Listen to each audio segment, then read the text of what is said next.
Hello.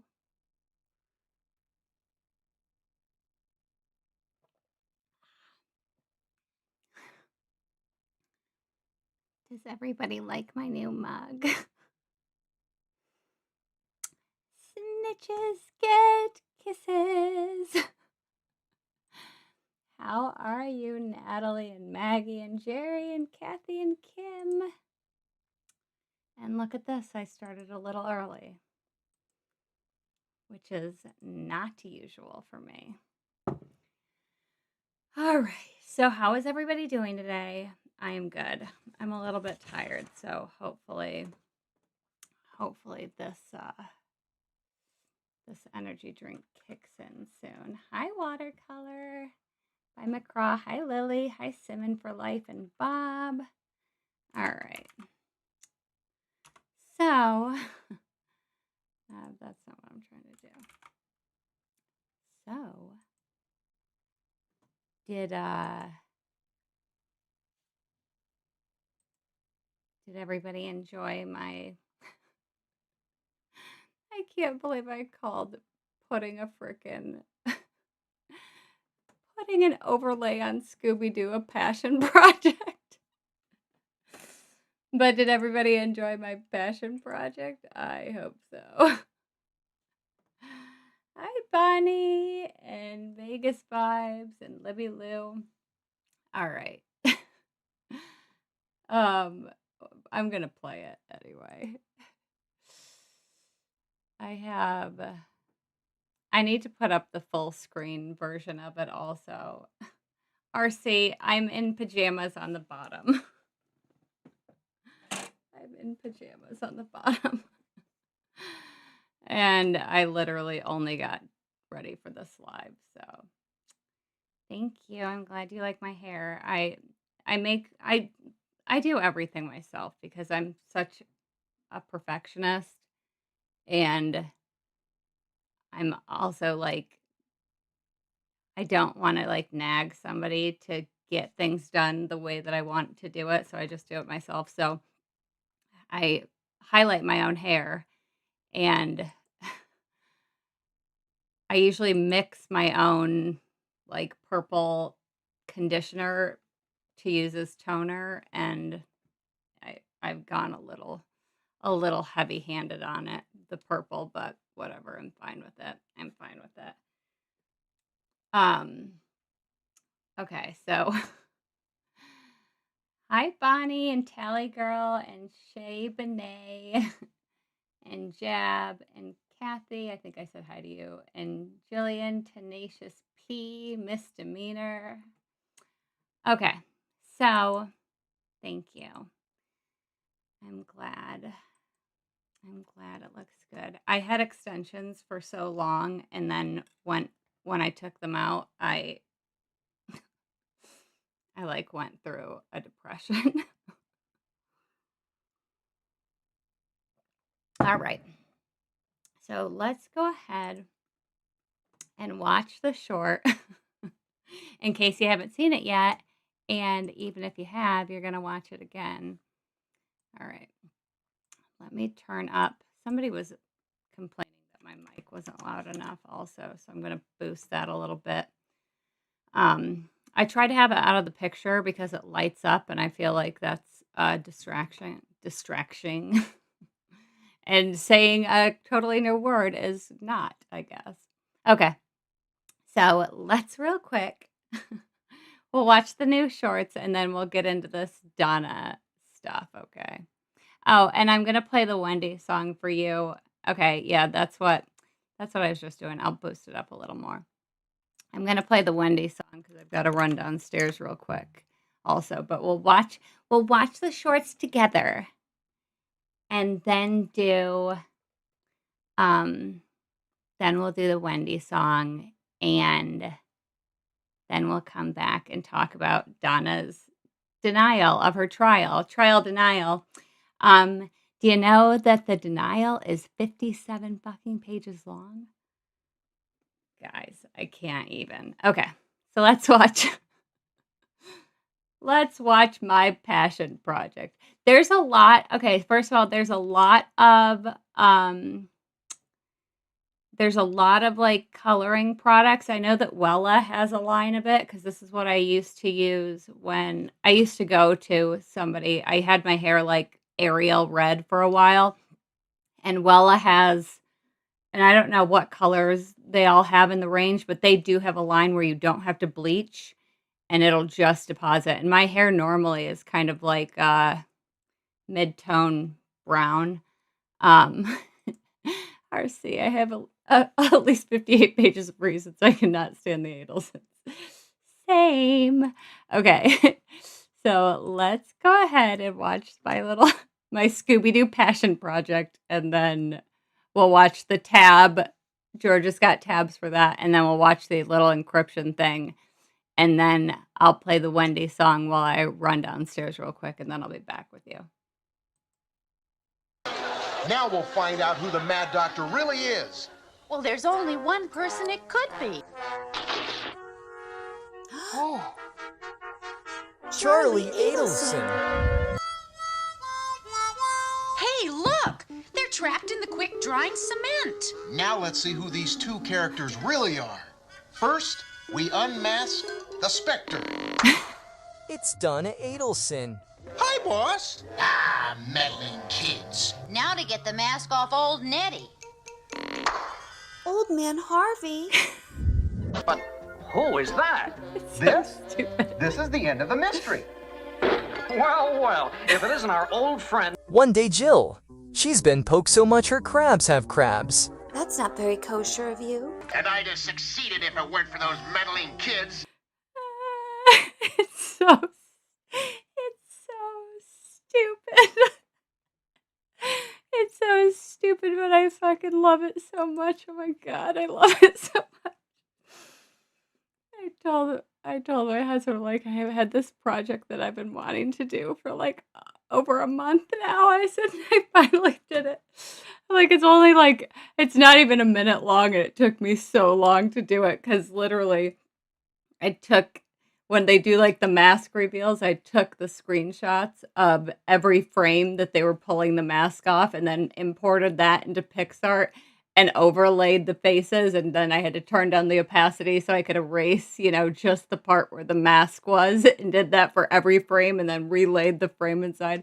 And I did AI on the parts where the meddling kids parts where they were talking. Oh my god, I love it so much. It's so stupid, but I love it. It cracks me up, makes me cry. Okay. Here's another so stupid, and I love it. Now we'll find out who the Mad Doctor really is. And you best Oh yeah, that's it. And you best believe, for any answer Wendy claims not to know, Georgia has a tab for that. I don't remember saying that. Please refer to tab 8 to refresh your recollection. It's on tab 6 on one of those binders in front of you. Let me see which one it is. It's going to be this one. Wendy's stupid face. All right, that's on tab 7. Please refresh your recollection. If you need to refresh, it's tab 97. Okay. Tab 41 and see if it refreshes your memory. Every time. That's on tab 43 of your binder. Would you like to refresh your memory? Tab refreshes. It's tab 45 in the binder in front of you. Tab 45 right there. Tab 5. Tab 31, please, to refresh your memory. Refresh your memory. See if you can find tab 98 in the back there, please. That one's on tab 34 and tab 35.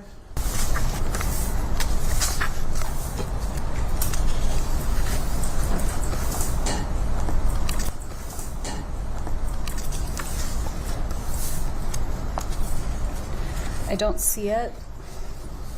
Are you on tab 35? No, I was on tab 34. It's tab 35. Sorry, yes. Okay, tab 95, please. I have tab 98. Okay. I don't remember. Okay. All right, let's take a look at tab 96, please. 96 in the old one or the new one? The old one, please. Okay.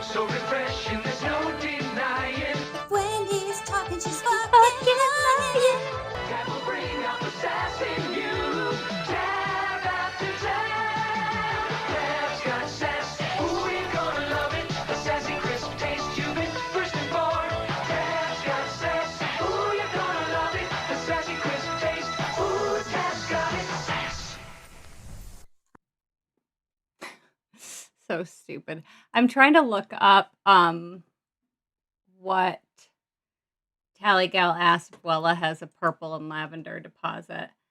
I'm trying to look it up. It looks like they do. I'm not 100%, excuse me. I'm not 100% sure of the line specifically that I think it's the Color Charm Vivid Darks, if I'm not mistaken. Don't take my word on that. But I think that's what it is. And it does look like they have like a purple color. Hold on.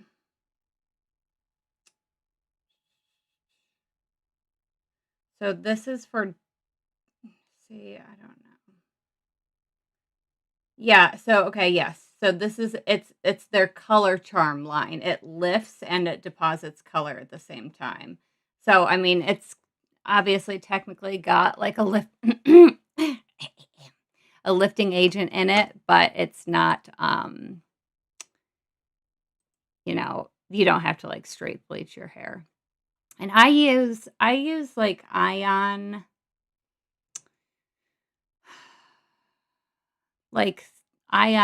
ice, I think, something like that for my bleach, and with like a level 30. And my hair used to be like super platinum blonde. I guess it kind of is again right now, but it used to be like pretty light. And I just mixed together like Manic Panic has like a purple, I don't know. I think it's ultraviolet is the color, and I mix it into conditioner because I have a lot of iron content in my water. So, and I've never found a toner that gives me the same color. I like the shade that this gives me. Obviously, I don't love the purple, but I like a really ashy toned blonde, kind of on the verge of silver. I love my computer just does like whatever it wants. Who It's lived like around the world at that time. What's up? I know you wanted to watch this video, but I have another suggestion for you. So fucking rude. I know I had friends who lived around the world at that time. WhatsApp was more of a technology used to talk to people internationally. So I know the friend I was talking to was in England. If I had WhatsApp, I would have used it to call him. Would it surprise you to learn that WhatsApp didn't offer voice calls until March of 2015? Then it was on Viber. Must have been Viber, huh? So somebody commented on my video and they're like, Wendy did not say that. Fake, you're fake. It's like, friend, she didn't say that. That's why I felt okay with putting that in there. Like, you've cracked the code, lady. It's fine. It's literally fine. We all know it was Annie Cunningham. My apologies to you that I couldn't freaking just deal with her frosted lipstick one more time. Couldn't look at it. Couldn't do it. So sorry. Even though Wendy called Jeff that afternoon, there was no way she called him through WhatsApp. Did you know that WhatsApp, the communications are encrypted? They cannot be retrieved by law enforcement. Were you aware of that? I think they can be retrieved by law enforcement, but it's one of the end-to-end encryption services. WhatsApp just switched on end-to-end encryption for hundreds of millions of users. The result is practically uncrackable encryption for hundreds of millions of phones and tablets that have WhatsApp installed. By some measures, the world's largest ever implementation of this standard of encryption in a messaging service. When was this article written? This is mind-blowing. November 18th, 2014. So WhatsApp wasn't even encrypted the summer of 2014. The government asked you the question if you used WhatsApp, right? You remember that? I remember them asking me, yes. On the day that Professor Markel was killed, you went in for the interview, right? I hate that she does this. I fucking hate that she does this. The state asks you about WhatsApp. I remember them asking me, yes. You went in a police interview? Or you went into an interview? I talked with the police. Like, Georgia at one point's like, they, like didn't you throw up at dinner? And she's like, I vomited at supper. It's like, you stupid bitch. Like, just answer the fucking question. She is incapable, 100% incapable of saying yes or no. She can't do it. Like, she can't do it. She just can't do it. She can't do it. I can't stand it. Oh, I can't To stand the it. police. And you also I talked to gave the them your police. phone for them to inspect. Absolutely. All right. So the determination of what, if any, WhatsApp was being used, they would have from the download they did that day of your phone. Sure. Do you know if your brother Charlie had WhatsApp at the time? I have no idea. Did you communicate with him through WhatsApp? If I had WhatsApp on my phone, then maybe I did. Do you know if your brother Charlie had it at that time? I have no idea if he had it at that time. Did you ever communicate with Charlie through WhatsApp? Maybe. I mean, I don't know if I had it at that time or if I had it later, I probably would have. Just not sure. Yeah, I talked to 5 or 6 people on WhatsApp nonstop, my sister being one of them. Even if Wendy had a burner phone that she was using, I don't think Charlie did. And if that's the case, not only every message that she sent to Charlie would be saved, they would have proof of her burner from his phone.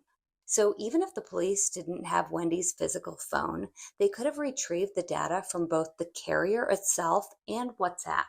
And let's not forget, WhatsApp was not encrypted at the time, meaning they could get every single message she sent through WhatsApp directly from the company, no handset needed. Isn't that a spicy little tidbit? So I was genuinely just Googled WhatsApp 2014 just because I wanted to make a funny little graphic of Wendy, texting Katie on WhatsApp. And this article comes up. And it's like, WhatsApp just switched on encryption. And you can see it on the side there. And I'm like, what the date is. I'm like, oh my God. Oh my God. Like, what did I just fucking stumble on? And let me tell you, you know that Georgia knows that information. And you know how? Because every single time she's like, WhatsApp is encrypted, right, Wendy? You know how it's encrypted like a total secret? Like, we can't even get it. Like, it's encrypted. I fucking love Georgia so much. Everything that she asks Wendy. And I know some people, not a lot of people, myself included, obviously, we want to see this bitch be arrested. But if you've watched Georgia in all of these trials and don't think that she has 100% her shit lined up and knows exactly what she's doing, like, I don't know what to tell you. She's gonna get her. I emailed her my song the other day. The Wendy song. I'm like, you're featured in this, Miss Georgia. She hasn't gotten back. She's too busy bopping to the Wendy song. Like, you might want to watch this. You're in it. In a nice way. Oh my God. Okay, hold on. All right, so I'm going to put this on for you guys. And I've got to run downstairs real quick and I'll be right back. Oh my God, I love you guys. All right. Enjoy. I'll be back in 4 minutes and 6 seconds.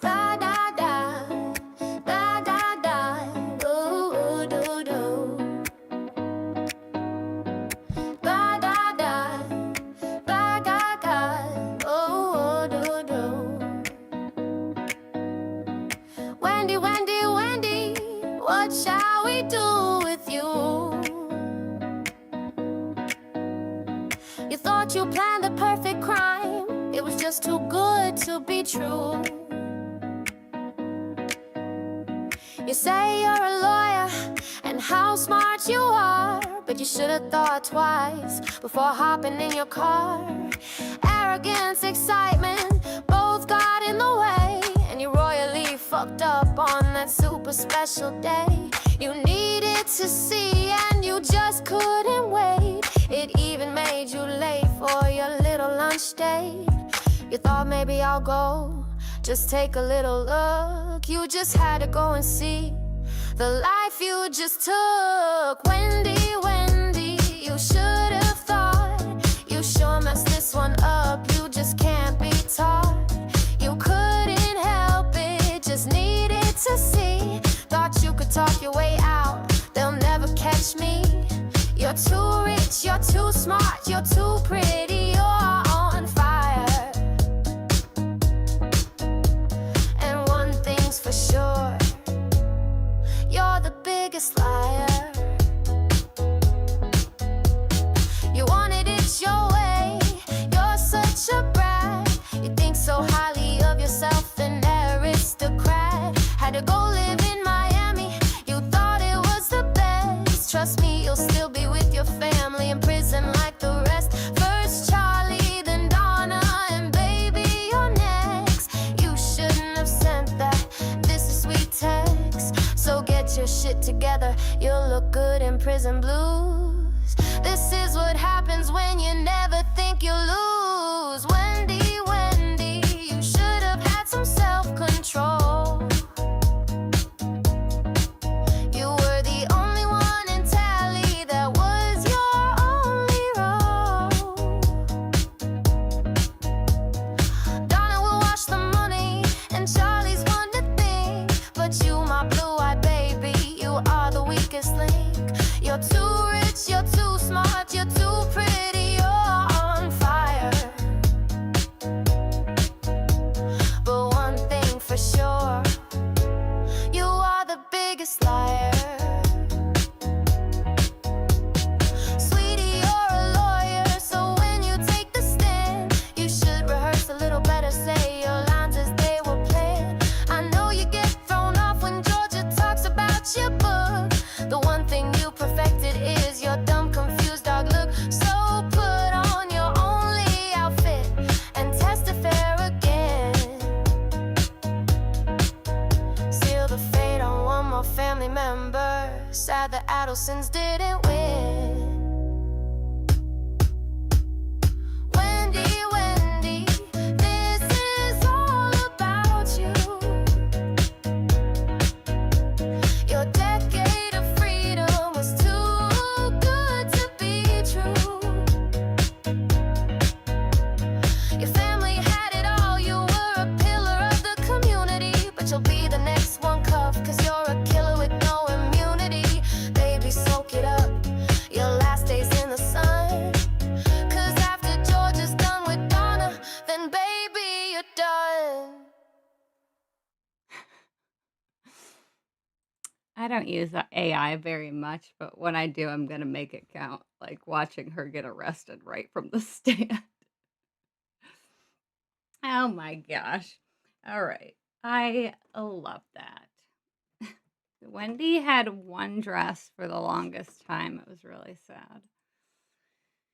She would have worn it again if she would have fit into it this time, but little Miss Wendy has been drinking quite a bit. Gulp, gulp. Okay. So, let's, all right. What is Alma saying?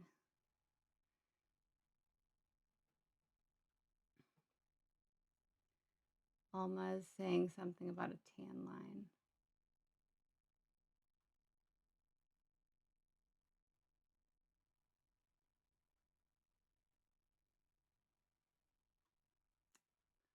Alma, rewrite what you wrote. I don't think they were there for just an hour. And I have some new information that I need to update my video with, okay? I know. Well, the rat, exactly. She had the outfit custom made for the rat that lives in her hair. So that's who that rat was. That's the rat that lives in the back of Wendy's hair. Okay, so I'll just share this with you because you guys are my people and you're going to get an inside look. Okay, so let me go ahead and cue this up. Katie. All right. So if you watched my Girls on the Beach video, I included in there some clips of Yindra talking to STS, okay, to Joel and Surviving the Survivor. I was actually looking for that old, because he had her on there a while ago, and I was going to pull either that or I know the AA Legal Focus, Judy, has also had her on her channel. So I was going to pull one of those to use on my video. And I'm like, oh, shit, she just went on last night. Like, I was already in the middle of making this video. I'm like, well, that's perfect. Well, True Crime Wifey emails me today and sends me a link to, because Yindra's done a whole bunch of interviews, sends me the link to the interview that she did with Jay last year. Okay, so let's just watch this really quick, and then I'll go ahead and tell you about what I heard in this interview. Let's break this down. I had chicken sandwiches and sangria. I remember that very well. To me, these don't look like sangrias. I understand that there's white wine sangria, which is maybe what this is. And who knows, maybe they nibbled all the fruit out of it. I'm not going to harp on this one too much, but out of all the things that I'm picking out of this photo, this is the least problematic. So let's move on. Let's not. Let's talk about it. So on STS, she just says sangria. On Jay's channel, she says specifically they had red sangria, red wine sangria. All right, I'll turn myself up more. Fucking red wine sangria, guys. Red wine sangria. Okay, I know I'm a fast talker and I'm a loud talker, so I try to like self-police myself when I'm speaking because I am a fast talker. And okay, let me see if I can find exactly what, because I screen recorded it earlier because I want to update this with the new information. Hold on, I think I do have a... Okay, it's around the... What am I doing? Okay, I think it's around the 21 or 31 minute mark with Jay. Hold on, let's go to his channel real quick. Definitely not red. Well, I say in here even, I said, well, you know, it might be white wine sangria. Like, I'm not gonna, because sangria comes in different forms. Nope. Shaker maker? No. She says you can order food on the beach. It was all on the beach, according to Yindra's first interview. Okay. Let me go real quick into Jay's channel.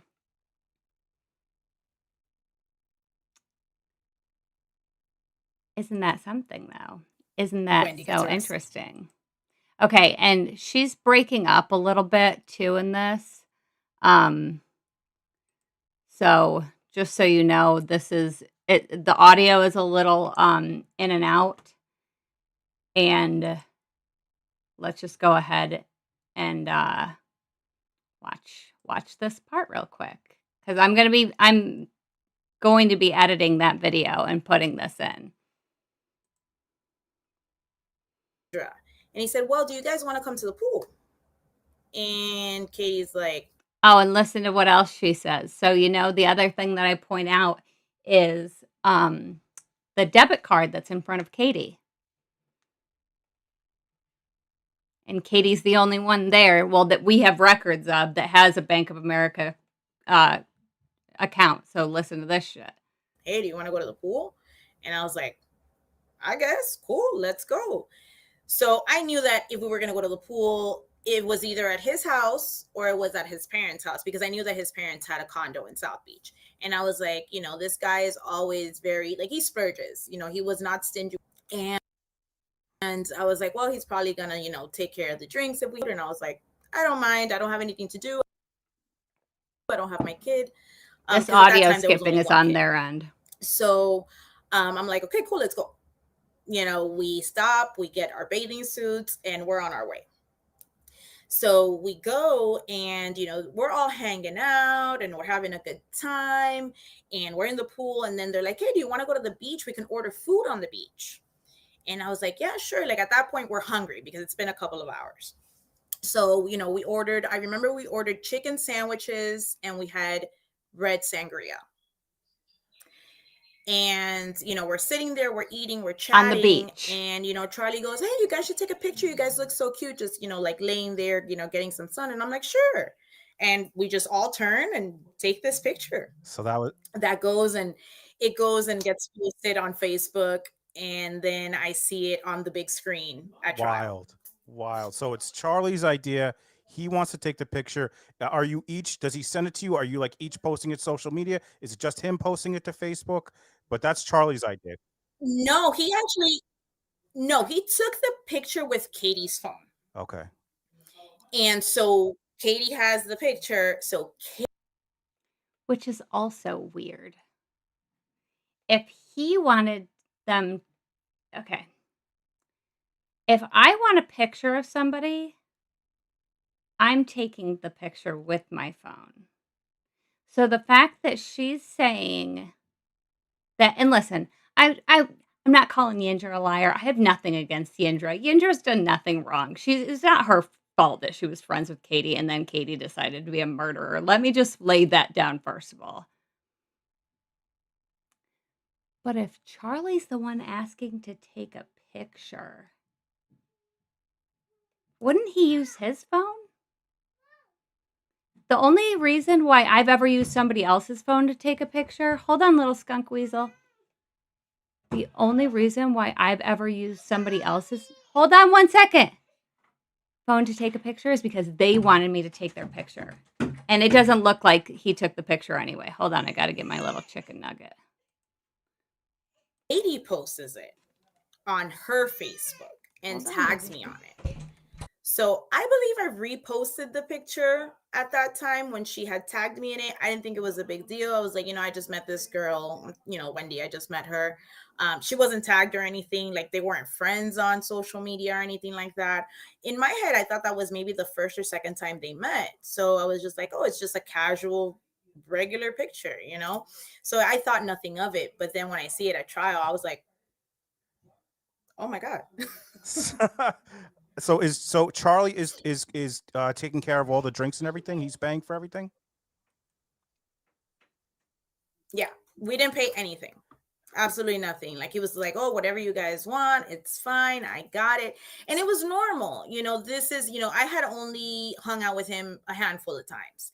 And the other times he was, we went out to a club once. And then another time I saw him because we were getting in the limo. He owned a limo. And for her birthday, we used. Okay. So somebody looked up, or somebody didn't look it up. Somebody said, oh yeah, Shay said, what if Katie took her credit card not expecting for them to pay? I wouldn't bring my card just in case. Yindra knew that Charlie was going to be taking care of all the shit. You know that Katie also knew the same thing. There's no way that Yindra knew that Charlie was going to be paying for it, but Katie thought that she might want to take her debit card. Because if you're invited to go somewhere and you're a single mom and your rich boyfriend invites you to come over somewhere, you're not expecting to pay for that. And Charlie is a fucking, before I even heard this, in my video, I'm like, if you know what an egomaniac Charlie is, like, he's not going to let these girls pay. Okay, so Paperback Writer says, what am I missing here? Why does the color of what they're drinking matter? Because it changes the story of everything. She said they were there for an hour. She said they were drinking red sangria and ate chicken sandwiches. All right. Now, maybe they got another drink afterwards. You know, I'm not the type of person that can't see that there's potentially other things happening here. Yes, they could have gotten more drinks. They could have gotten a second round, blah, blah, blah. But no way Katie would have fucking paid for that shit. No way her debit card would be laying out in front of her. Katie didn't have a bag. Like, it's not like her keys and like everything she fucking had. Like, if there was a pile of her shit in front of her, maybe. But like, this was just specifically her debit card, which was clearly taken out to pay for this shit.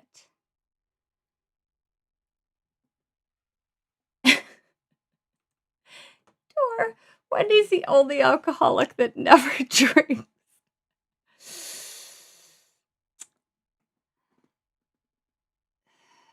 So, yeah, I mean, I don't know, because they have this was on Father's Day because they have the meta details.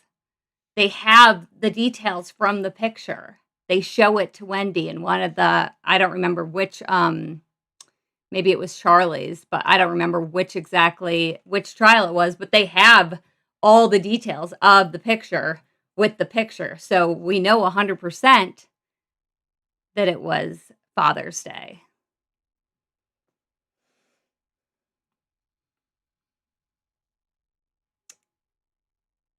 Well, this was before the murder. This was Father's Day weekend. This was like a month before they killed Dan. Do I have a theory about why things don't match up? I don't have a theory about why, but I know that, you know, they don't. You know, I'm thinking, okay, so obviously I was not there, okay? I wasn't there, clearly. I wasn't there. You didn't see me there. But, and Yindra even says this at like the very beginning of this interview with Jay. She's like, I like to play the devil's advocate. I like to say, well, what if? So I don't think she's going to be too mad at me for, you know, saying, well, maybe it's this. Because I'm not saying she's lying. Let me just make that clear. Obviously, I'm saying that I see something different than what she says, but I still don't outright think that she's lying. But it could very much be that, you know, one, who wouldn't want to distance themselves from this whole thing? I mean, she goes on in this interview and she's like, the FBI was watching me for a full year. They thought that maybe I was involved in this. They thought that, you know, so I wouldn't blame her for wanting to put distance in between herself and all of the players in this and be like, I was just, you know, whatever. I still don't think she was, you know, had anything more to do with this if Charlie wasn't there. But I think it just makes it, the reason why this is important to me is because this puts Wendy one step closer to Katie. This takes out the train that is the Charlie train, and Wendy goes right in that spot. And so if Wendy has a personal relationship with Katie, which I definitely think she does, based only on, hi baby. All right, I'll give you milkies in a minute. Do you want to say hi to everybody? I'll give you milkies in a minute. Here, look, say hi. I'll give you milkies. Hold on. Here, I'm going to change you over to Use this. the limo, and he took care of the driver. So what makes this important is the fact that, are you okay? You choke on your own spit? And I go over this in this full video. Katie, Sigfredo, and I think this is the exact part. Luis and Sigfredo, they had their phones turned off, okay? They call Katie at 12:30. All right, we'll just watch this little part of this video. They call Katie at 12:30, and I can explain this faster, and then we'll watch some of this. And Sigfredo says to Katie, hey, it's done. And Katie says, I know. You know? How the fuck does she know? How does she know that it's done? And then we learn that, oh, well, little baby Wendy Pooh allegedly didn't leave her house until 12:30. So how in the world did Katie know before Wendy even drove up to the crime scene? And my theory is Katie knew prior to 12:30 because Wendy went to the damn crime scene pretty much right at the time that Dan was shot. All right, let me go ahead. We're going to play this real quick, and then we'll come back and talk. On a cell site that's very close to the ABC Liquors. So by knowing those times, the 12:31 that the call began, the 12:47 where the call ended, and also the receipt time of 12:49 p.m., then we have an approximate time that she would have passed by the crime scene. And what time was that? That would have been around 12:40 to possibly 12:45. Okay. So here is Jeff Skopek. He lives in England. And I can only assume that he and Wendy met when she studied abroad in Cambridge. You're a smart person, right? How am I supposed to answer that? Well, let's go. Do all state subpoenas confer immunity? I don't know if all state subpoenas confer immunity, but this one does. Well, okay, and do you believe that your subpoena is special or different from other state subpoenas? I don't believe it's special or different, so I suppose they all carry immunity. All right, and does the immunity conferred upon you by the subpoena mean that you can never be prosecuted associated with this case? That's right. That's what you think it means? That's what I think it means. Okay. And do you think, isn't it true that it's use and derivative use immunities? Do you agree with that? Yes. Okay, but not complete immunity from prosecution. Do you agree with that?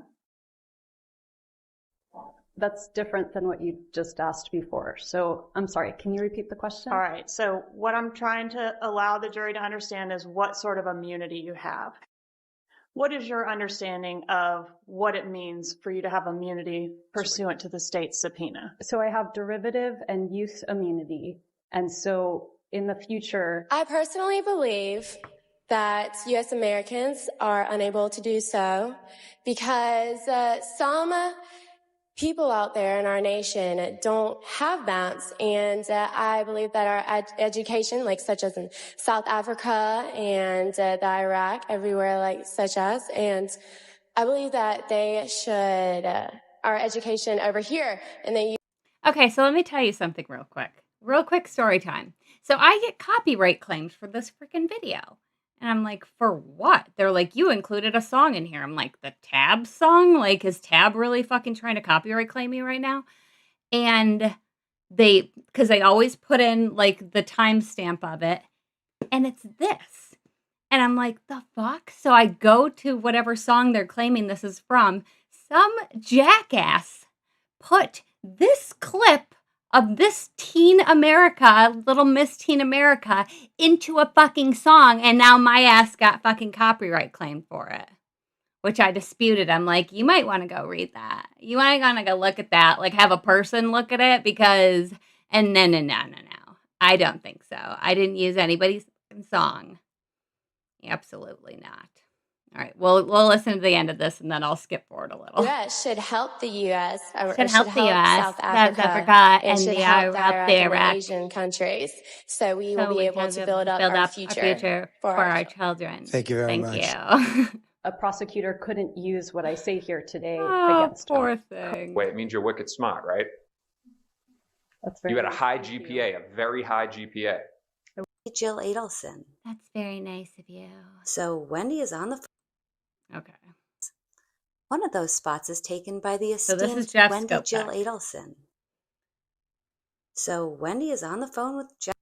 Okay, so Bama rolls. I'm sure Jeff Skopek was spoken to. I think Wendy contacted Katie directly. Okay, because this whole Jeff Skopek, this is after the time period that Sigfredo turned his phone back on at 12:30 and called Katie, and Katie says, "I know it's done." Okay, I'm gonna show you why I think that this bitch was there, either while he was getting killed or moments after. Jeff Skopek as she pulls up to the crime scene. In fact, she was on the phone for most of the morning, pretty consistently from the time that the Best Buy guy left until her whole delicious lunch. All day, with the exception of right here, where we have a 40-minute gap. What could Wendy have been doing between 10:42 and 11:22? What time was Dan shot again? What time does our 911 call come in? 11:02 a.m. Okay, so he was killed between 10:51 and 11:02. Well, we narrowed it down even more than that. But, Okay. Tell me how you narrowed it down further. well, this bus now, this is a different bus. That was me. Same city bus group, but this is a totally different bus that's northbound on Thomasville Road. So based on the time, this bus is northbound, the shooting has already happened. And you'll see that the Prius catches up in the same lane as that black vehicle there next to the bus at 10:55, I believe. 10:55. Here it comes. So that helps you narrow it down to what as the time of death? 10:50. Well, at 10:51, he's in the Prius is in the turn lane. At 10:55, they've already left Prescott and they're northbound towards I-10. Okay. The big deal was about he calls her and says, yeah, he called and told her it's done. Everything's done. I think way before we done that gun or after we done the gun, but for sure, 100%, he called and said, hey, it's done already. you hear her on the other end? Yeah, I can hear it. She goes, okay, I know, all right. Okay, I know, all right. Yeah, I'm like, yo, how the fuck does she know? Like, you know, how would she know if this shit done? But it's Katie's voice. Yeah, it's Katie's voice, 100%. It's Katie's voice. He can't call Wendy. I don't know her voice. I know Katie's voice. Okay. So I'm like, all right. I said, and I looked at him like, did you really just call this guy and say you're done? Like, where your mind is at? And Sigfredo called Katie at 12:30. Okay, I know, all right. Yeah, I'm like, yo, how the fuck does she know? How the fuck does she know? Okay, back to Jeff Skopek. Thank you very much, Shaker Maker, for the super chat. Oh my god. Your freaking profile picture of Donna's backward headphone freaking cracks me up. Trent, just a tip, babe. Just at least change your screen name before you go from like live to live to live to live of everybody ADelson and try to tell us all that, you know, people have been arrested. I mean, you can change your screen name in YouTube. I'm pretty sure it's pretty easy. So just so you know, a little tip from the pros there. I know I had friends who lived around the world. At that time, WhatsApp was more of a technology Okay, so used we to just talk to watched this, people so I'm going to internationally. skip through this a little bit. I know the friend I was talking to was in England. If I had WhatsApp, I would have used it to call him. Would it surprise you to learn that WhatsApp didn't offer voice calls until March of 2015? Then it was on Viber. Must have been Viber, huh? Corporate offices, and this was some test data that was used by moving the phone around and She wasn't expecting that one. So this picture, specifically in the absence of Charlie, is evidence of an independent friendship between Katie and Wendy. This puts Wendy one step closer to the conspiracy. That train that's always gone from Donna. Okay, there's 3 drinks, and these ones look like they have the same thing in them. Wendy looks like she already slugged down hers, because of course she did. But Yindra's, you can see through Wendy's cup, and it's still that, like, kind of light brown liquid. They almost look like Long Island iced teas to me. It definitely looks like there's a lemon or a lime or a couple of them in the drink.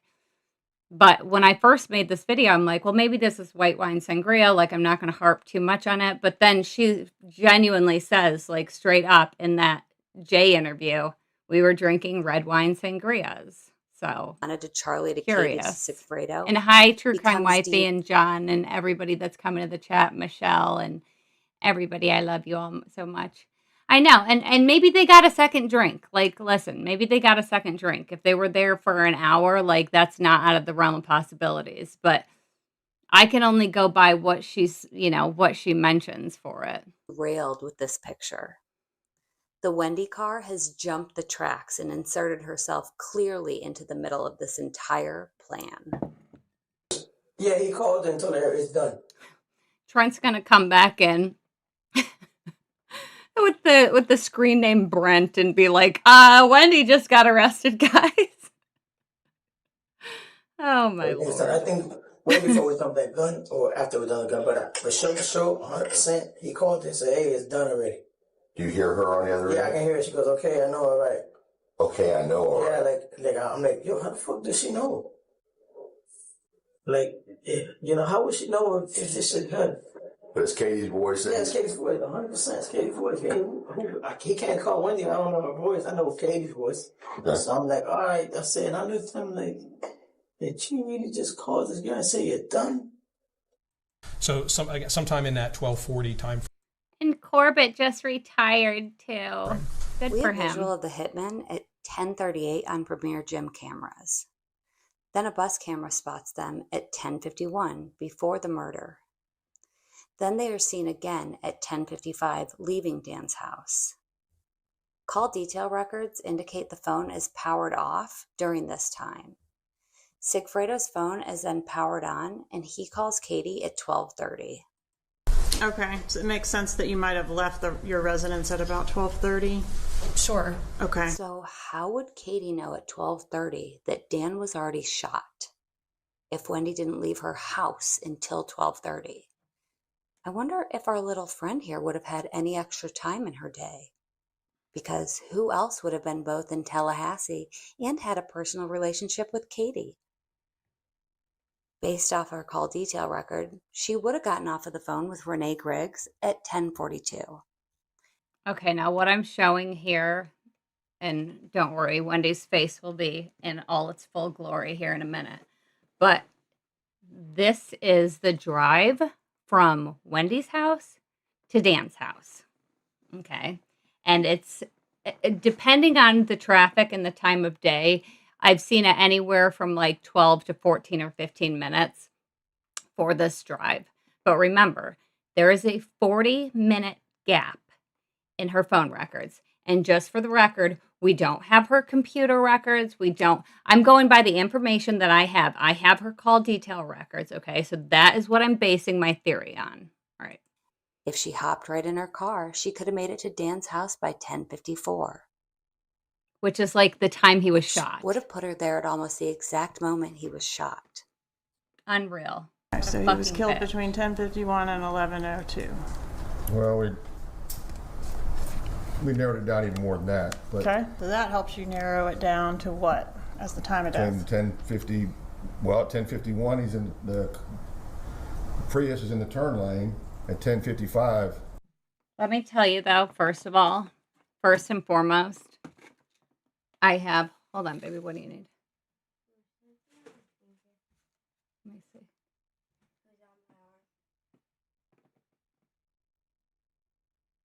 There's something on it? It was on my arm. No, it's just like a speck of something. All right, first and foremost, I'm ready. I have my confetti cannons here for when Wendy is arrested. First and foremost, most importantly. But secondly, can I tell you that every single time I'm like not looking at my phone for a period of time, I'm like, oh my God, this is going to be when Wendy's arrested. I'm going to miss it. So you better believe that in whatever state I'm in, I'm coming right to this computer and we're setting off the confetti cannons and celebrating the second that she gets arrested. I just hope it's not in the middle of the night. I need to I was talking to not like ChatGPT, but the Gemini one. I don't know who that's through. But I'm like, I said I'm like, hey, could you hack into the can you hack into the Leon County court system and see if there's any indictment or like arrest warrants for Wendy written up? And the friggin' AI scolded me. They're like, I can't and I won't hack into anything. I'm like, come on. I'm like, well, see, Trent's ruined it because if he breaks the news, nobody's going to believe him. This is the boy who cried wolf. So I'm like, come on. I'm like, you know you want to. I'm like, just hack into it. And he's like, I could be or like that's illegal and you could be arrested for that. I'm like, you're AI. Do you really think they're gonna arrest you? Like you're safe. I said, and if they do arrest you, you've already known how to hack into the Leon County court system, so you'll know beforehand. You'll have a heads up. And he's like, I don't think that's very funny. I'm like, just do it for funsies. And he's like, we're not doing this. He's like, we're not doing this for funsies. The AI was scolding me. I'm like, well, can you at least just text me when she's arrested? He's like, that's not what I'm here for. I'm like, all right, well, you're no fun. You're no fun. Deleted that off my phone. They've already left Trescott and they're northbound towards I-10. Okay, so I walked into the actual driveway then, and I saw that the driver's side window had been shattered, and I stepped on glass at that same time. As I looked inside, I saw a bloody head, and the head was slowly moving back and forth, rolling back and forth, left to right. And I hollered immediately, Danny, what happened? And I didn't get any response other than the head rolling. And so I hollered again, Danny, what's happened? Still nothing. And at that point, I knew that I had to get the... How is it visual for everybody else? Maggie May says she can't see. She can only hear. Okay, Maggie, maybe try to just reset, like close down your YouTube and come back in. Okay. Emergency medical team there as quickly as I could. I reached into my pocket to pull out my cell phone, which is where I normally keep it, and it wasn't there. And I thought, gee, I've left it back on the couch at the house. The poor so fucking I quickly Mark dashed back to the house, so got the phone, and called 911. How many minutes do you estimate elapsed between the time you saw the Prius backing out, or really I should say the time you heard the loud bang, to the time that you were able to reach 911? Less than 10 minutes, more than 5 minutes, somewhere in there I would say. What time does our 911 call come in? 11:02 a.m. From the time Mr. Geiger heard the shot to the time he called 911 was between 5 to 10 minutes. And with the 911 Maggie. call being made at 11:02 and the hitman's car on bus cam at 10:55, Mr. Geiger's estimation of time sounds completely accurate. So in that timeline, Wendy has plenty of time to scurry back to her car and get to her house in time for her 11:22 call to Tova. This is not likely the route she took, though. This shows the route from her house to the apartment complex behind Dan's house. Here are the Ashford apartments at Benton Hills, and this is Dan's house. If you watch the Owl Connection video with Grish on my channel, you might remember that there's a cut-through path from the apartment to Trescott, in which True Crime Wifey confirmed with a first-person look at the scene. Big shout out to True Crime Wifey doing the Lord's work over here, feet on the ground, walking through Truscott. She thinks she's huffing and puffing. I don't hear it. This is my visual of True Crime Wifey.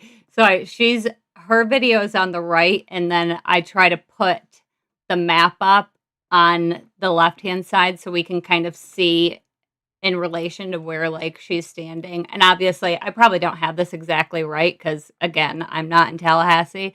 But let's go ahead and keep this because this is great. Okay. You see the house with the red roof. See this, the yellow sign. So here's the house with the red roof up here. Okay, this black fencing. So now this is the speed hump sign that, and if you guys watched, I did a call-in show a few weeks ago, and during the show, Grish calls in, and he mentioned something about the owl, and I said, tell me all about the owl, because I've never understood the connection. Like, I've always heard, all the stuff with the, owl and everything. Well, he basically says that Luis, and if you go back and listen, and I include this, I had this as, it was on a live, but then I snipped that out and put it into like a 30-minute video. Luis 100% says, I saw Wendy the day of the murder in his profer. He says that. I saw Wendy the day of the murder. We were going over the speed hump, and I looked back and I said, why the fuck is she here? Because I remembered seeing her the day before, pretty much is what he says. So this is True Crime Wifey is out here. She just showed the speed hump is basically right in front of this red house, and she's standing in the apartment complex that is right behind Dan's house. And at the time, in 2014, there was a cut through to the apartments, and not only that, but one of the women from the apartment complex saw Luis and Sigfredo in that rental vehicle walking through, basically through the apartments back towards Truscott and then back out because they were parked in the apartment complex parking lot. Was not here a decade ago. Okay. That speed hump sign is the speed hump in question. I'm going to show you guys. Actually, I did another video before, and it's on my channel. It's about a minute. Yeah, I think a minute 15 seconds. Yeah, or she something. says this, and none of the fencing was And here. I'm in the same spot, and also there's like a drainage ditch behind here. I think this is it right here. That has been dug out more so. Now the map that I have up on the left, I love how I always point as if you guys can see where I'm pointing to. But the map that I have up on the left, this is a Google Earth from 2014 map. Usually when I'm putting up maps, in this case, I always try to go to the historical map detail. So this shows it as how it was in 2014. there's actually a car that had run out of gas. See, there's a lady that lady is walking on Truscott. But do you see that speed hump sign I right am there? behind Ashford. The Lord's work, True Crime Oh, Wifey, they I even swear put to up God. more fencing here. This black fencing right there, that wasn't here. It looks like they just added it. Okay. Now look right here. See the Okay, you path see this though? tree? It's a red roof house. This is masterful, by the way, True You Crime see that Wifey. I so fencing right appreciate there? this. All of this is new. There's literally a pathway right there. Scandalous. Red roof house. They have some sort of, I think it's, they have a green witch Halloween decoration hanging. So there's a path. Okay. Now I'm going to go over on Truscott, maybe get out on foot, and then record right there. Okay, nope, no. Okay, we're passing 21:26.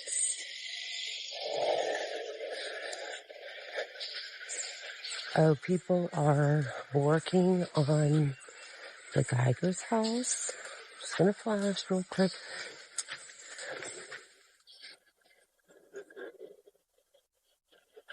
You guys, I can see their like really large bay window in front of their house right there. Okay, really quick. I want to answer this before I lose it forever in the chat. So Jola asks, I love your profile picture, by the way. What was the date and time where Sigfredo and Luis parked in the apartment complex walking through there per what you're saying is testimony by a resident of the apartment complex? Yes. Okay. So on July 29th, this is written by Scott Cherry. All right. I can't fucking see shit. Hold on. I need to get reading glasses or something. Okay. All right, July 29th, 2014, I fielded a call on the hotline from Joyce Park. Miss Park advised that she lives in the Ashford Club Apartments located at 2055 Thomasville Road, apartment B201. Sorry that I just doxed that lady. I didn't mean to.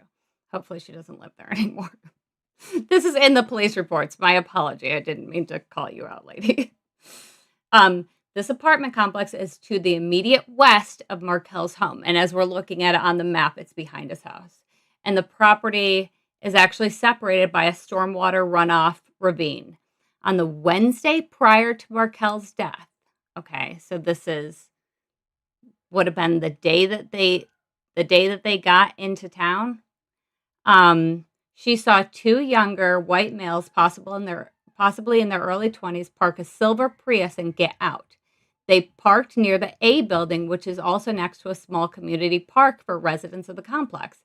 It's not unusual for people to park and walk through. However, Park had never seen them before and noticed that they walked directly to the trail, which True Crime Wifey just showed us, that leads north to Hermitage Drive. Park was watching from her second-story balcony. She stated that the males were wearing conservative-type clothing and not typical for their age.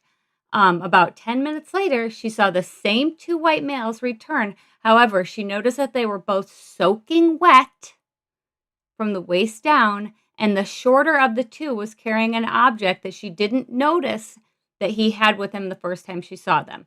They returned to the Prius and left the area. She heard them talking but could not tell what was said. She said that this was around 10 a.m. in the morning, and it felt odd since Markel was killed around the same time of the morning 2 days later.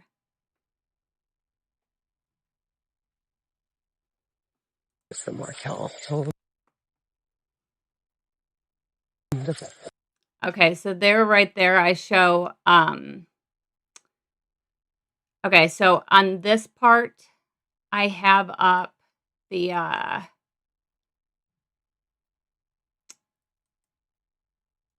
this is the crime scene photo.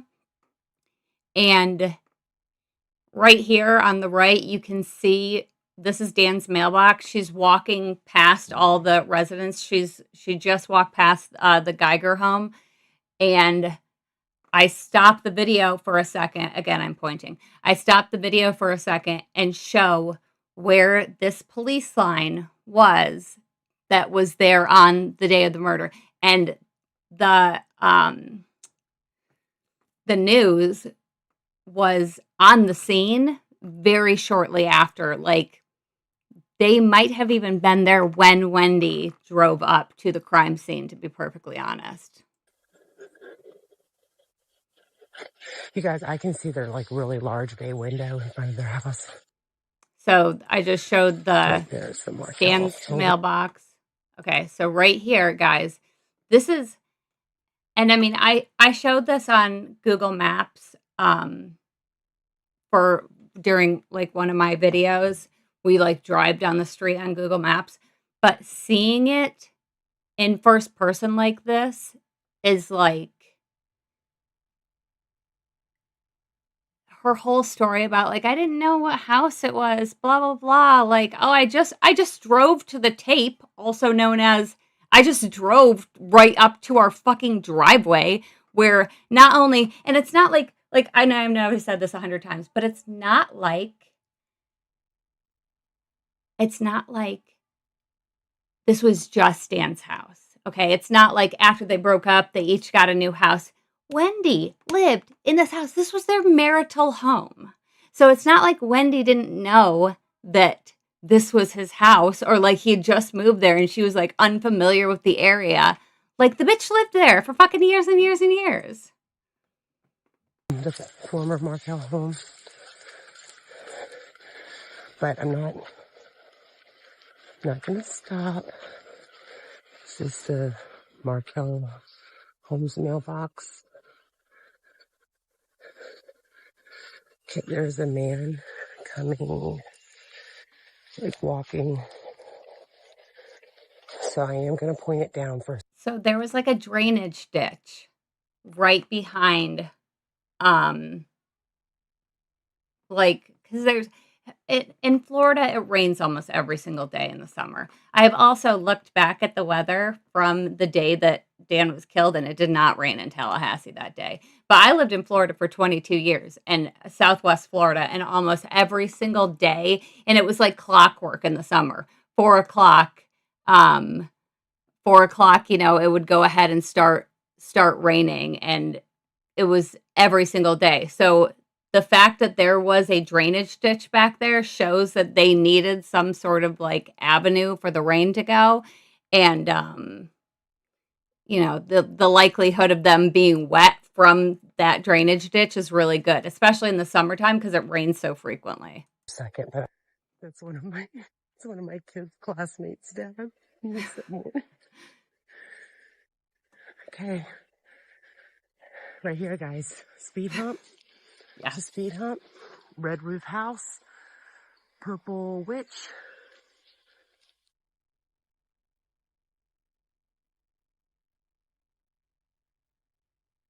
And it's fenced in now, but right. And yes, Denise, the house was still in her name. They pulled the records from the county. The cops did. That's in the Tallahassee police report that the house was in her name.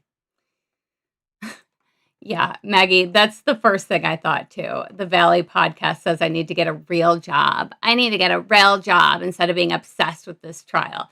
First of all, this case is in no way finished, number one. There's so much still to talk about, and I am putting out new information. And why did you even click on this video if you are also not obsessed with this trial or with me? Through there.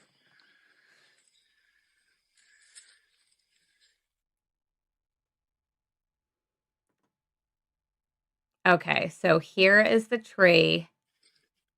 I go into a little more about why I think that Wendy was there, and then I'm going to show you one more part that I felt was interesting.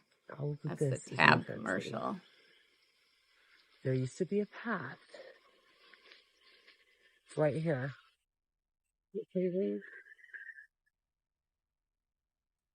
One last part of the timeline I'd like to go over here.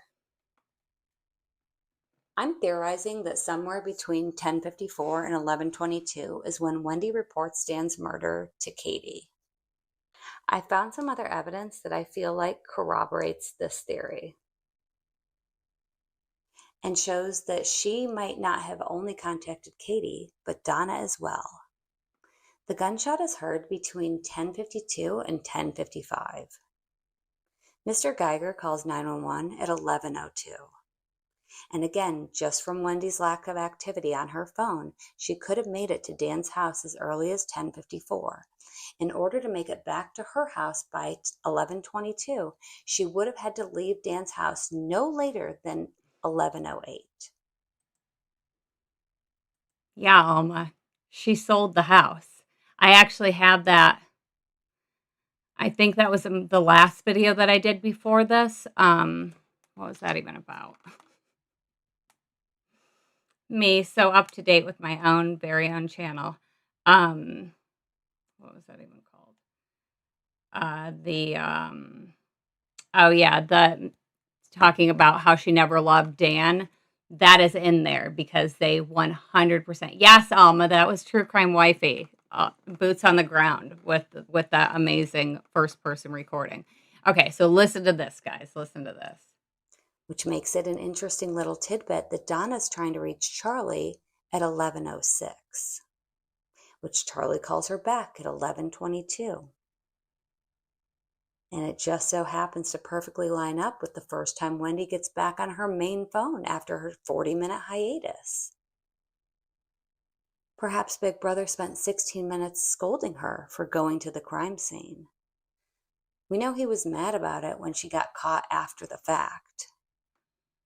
But during that same phone call, he pretty much says that she watched it happen. She couldn't help herself. And look, 99 out of 100 times, if, you know. Okay, I'm going to fast forward because who the hell wants to listen to Charlie's voice more than we have to? Oh, actually, I'm not, because there's a part, this is important too. This is another reason why I think that she was there. So just go ahead and listen. In a case like that, I guess it would make the most sense, except that's not what happened. Okay, let me tell you why I don't have mods. Because one, I don't give a literal flying fuck if people want to come in here and try to start shit with me. Because I'm not the fucking one. I don't give a fuck, and I have no problem with clapping back. Yeah, and I don't want people to get, you know, whatever. I don't need people to, you know, be getting blocked for no reason also. But I'm fine with telling people off that want to come in here and try to start shit with me because they're bringing their fucking beef to the wrong farm. Not me, not this girl. I have no idea who the fuck the Valley podcast is. No clue. But I think we're besties. the jury could grasp a hold. All right, so listen to this shit. Between that and the TV, they had two things that were coincidences that you really don't have explanations for. Yeah. And then she's showing up at the scene of the. Yeah, and I'll probably get mods. Like right now, I rarely have more than 500 people, on my lives at once. So I feel like when I have too many that I can't really deal with the chat, I'll probably go ahead and get some mods. And I've already had a few people offer to be mods for me. So I'm not ignoring you. I love you still. But I'm just not ready. Not yet. The crime. Oh my God, you can see the Listen to this shit, guys. Wendy at the police station, hours after being told Dan was shot, makes a startling revelation. While looking at this picture, she makes a horrified utterance. Oh my God, you can see the car. The car, which is barely visible in this picture, genuinely shocks Wendy to see. Which, after being told no details of the crime scene, her being horrified at the sight of the car can only mean one thing. She was there. Especially since she tries to downplay the picture of the house, stating that you couldn't really tell that it was her house. Is it a picture of the house? Oh my God, you can see the car. You can't tell it's our house. Well, yeah, right. You can't tell it's not your house. It certainly appears to be a house like your house. Yeah. A notion which Jane immediately refutes because, obviously. Yeah, no, you can't tell it's the house, Wendy. The article literally says the 2100 block of Truscott Drive. And then she's like, oh, you can't tell it's our house. What the fuck are you talking about? It looks exactly like your house. And Jane's like, yeah, right. Like, what the fuck? Okay. So going back real quick to this little, the call log that Donna, okay. Let me just say. I put in the part right there about Donna calling Charlie at 11:06. Okay. But I didn't include the rest of the call log, which I feel like is important. So the So Charlie, okay, we know that Charlie and Wendy talk at like 9:12. This is after the repair guy is gone, whatever. Donna does not call either Charlie or Wendy pretty much the whole day. She calls Wendy in the morning, or she texts her saying like the Best Buy guy's on her way to her house. Charlie calls Katie. He has a 6-minute phone call with Katie at 10:09.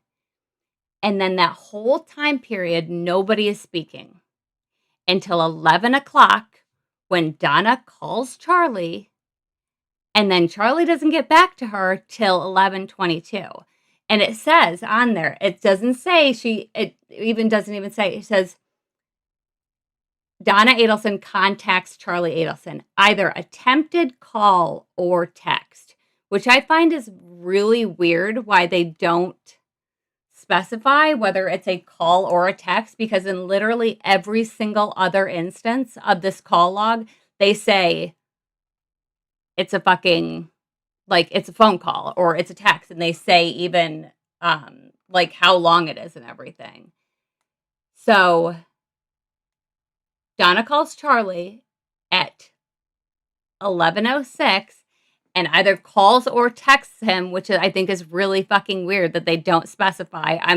I'm thinking that maybe that's a text, and he doesn't call her back until the same time that fucking Wendy is making that phone call to Toba. So basically, I think he was scolding her like the fucking whole way home. But her saying like, "Oh my God, you can see the car." And somebody asked me about this in this video, so I wanted to clear that up if anybody else was confused. The reason why that is important and the reason why that is so fucking insane is because you literally, like, she doesn't know any fucking details, or she's not supposed to know any details of the crime scene at this point. Fucking Isom hasn't told her anything, just that there was a shooting at your house and Dan's in the hospital. That's the only thing that she's fucking heard. And then he says a little bit later that he has severe facial injuries. For Wendy, and look at this. This is the picture she was looking at, guys. You can barely even fucking see the car in this picture. And just for everybody, everybody's always asked this too. What did the tape say? It literally says, crime scene, do not cross. Crime scene, do not cross. You can barely see the car. It's a fucking black car in a nearly blacked out garage. And Wendy says, just spontaneously, "Oh my God, you can see the car." Why the fuck would she care about the car? Or even have any care about it? Like, even say something out loud. Like, this was a totally spontaneous fucking utterance from her. That, "Oh my God, you can see the car." Unless she knew that this shit happened in the car. She would only be horrified by the sight of the car if she knew that he had been fucking shot in the car. I had somebody ask me that, like, a couple of years ago. It's like, did that really happen? Like, I thought, trust me. Listen to this shit. Like, nobody knew. Like, she showed up. Nobody knew. Nobody knew she showed up. So I don't think she told anybody until afterwards. And I think after, when she was leaving, she told Donna and said, "Hey, just so you know, it's done." Contacted her via WhatsApp or something. And like, we have to remember too, that this was in 2014. Our understanding of what could be traced, of what could be followed, at least my personal understanding, I didn't know what the fuck the cloud was back in 2014. I didn't know what the cloud was back in 2018, 2019 even. Like, I had no idea that it was logging all this information. And even if Wendy had a fucking burner phone, Donna did not, Charlie did not. So if she's communicating, and Charlie thought that WhatsApp was secret too, because there's a few phone calls on the wires that he's telling the people that are calling in for fucking, steroids. He's like, "Text me on WhatsApp. Let's talk on WhatsApp," because everybody thought it was a fucking, a big secret. But he says nobody knew she showed up. They're like, "Man, that's like 1 in a million." Crazy. Yeah. And I go, "Yep. So you need to tell me 1 in a million you're right, the other 1 in a million you're innocent?" You know, even if you say it's 1 in 10,000, now you're starting off the debate saying, listen, 1 in 10,000 times I'm right. All right, you want to bet I'm right on this one? You can't win it. You can't. Once somebody in their head says, if that's really her explanation, what are the fucking chances? That's near impossible for me to conceptualize.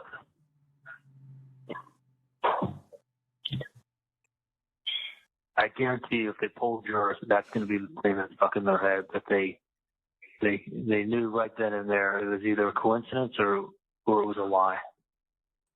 And the coincidence has to be 1 in 10,000. And maybe they're sitting there saying it's one. I'm saying 1 in 10,000. Maybe these dudes are saying it's 1 in a million. You got to be a part of it. Showing up at the, you know, they always say, like, an expression. It's like you showed up at the scene of the crime. Right. Like they always use it in like detective movies and like. Right. It's live. Like you're at the scene of you showed up at the scene of the crime, but you didn't know anything. Like people start a fire and then they show up to watch it. I mean, it's just been on TV forever. Like who lived, 15 miles away, like pulling up at the scene 30 minutes later. Or even like being there while this actually happened. Or even like being there while this actually happened. He fucking says it on a recorded fucking jail line. He fucking knew. He knew she was fucking there. Right. Like sitting in the restaurant while this happened. Like it's one of those things where you go like, okay, like this guy's getting it. This is happening. I can't believe this is happening. Oh my god. What? What? Oh my gosh. What? I can't believe this is happening. Okay. Oh my god. I can't believe this is happening. I just can't believe this is happening. I cannot believe this is happening. I can't believe this is happening. And I'm sorry this is happening. God, everyone's sorry this is happening. This guy's getting it. This is happening. Manhattan's a big city. Okay, why the hell was this guy here? The bitch was there. I'm sorry, she was fucking there. She was there, she was there, she was there. Why would Charlie say that? And he says that, and he catches himself immediately, and he's like, Manhattan's a big city. The guy was sitting in the restaurant, while it was happening, blah, blah, blah, blah, blah, blah. Okay, yeah, I definitely we'll watch Tamara's interview together. We'll plan a live for that for sure. Okay. Murder by Maestro. Hi, how are you? Let me tell you something. Your video where you're going over the rubric for Charlie's grading for his testimony, I shit you not, like lives rent free in my fucking head. I think about it just randomly, like at least once a month. It's so funny. All right. We should probably talk about what we came here to talk about, which is Donna's denial. And they even freaking send they like mailed the flash drive with that poor girl's TikTok to the judge as if he does not fucking care. All right. So I have not gone through this completely, but I know 100% that this allegedly has, not allegedly, this has apparently sidebar transcripts in it, which is what I'm curious for. And it's fucking 57 pages long. Sorry, my number dyslexia. Okay. So let's go. All right. So they're going over. I can't believe how long this is. The court did not find the jury's verdict as contrary to the law or the weight of the evidence. Okay, so they say there is evidence in the record demonstrating overt actions by the defendant in furtherance of the murder for hire scheme. The members of a conspiracy have more than one objective, and the trial evidence demonstrates the defendant's objective for the crimes being completed as separate and distinct from her son, the middlewoman, and the triggerman. However, the combined acts as a result resulted in the crimes committed and the death of the victim.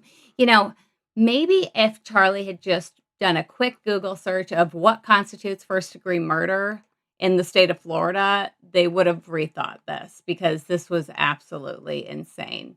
All right. Sorry, I think I missed something in the chat.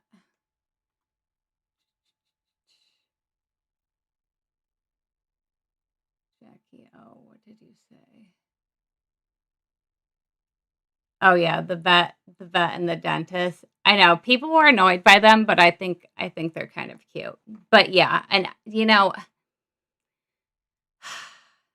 there's a lot of, and in those, I don't know if it's in the, I think it's in the one of the probable cause affidavits. And Grish was going over this the other day when we had our live stream together, that they list out like all these people that they interviewed and everything. And I would be really curious to hear all those interviews because we don't have a whole bunch of them. Okay, so because the objective of certain co-conspirators here was obtaining money through criminal acts, the death of the victim did not terminate the conspiracy until the co-conspirators received their payments. And the trial evidence established the defendant's connections to those payments. Blah, blah, blah, blah.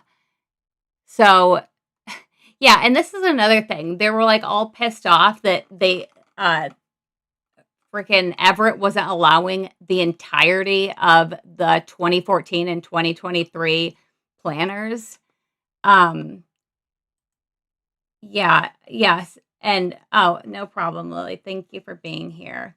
Also, really quickly, my computer. So I did it. I was all excited because the thing turned on. I powered it up. It turns on, and that's all it does. Turns on. The CPU light on the motherboard is red.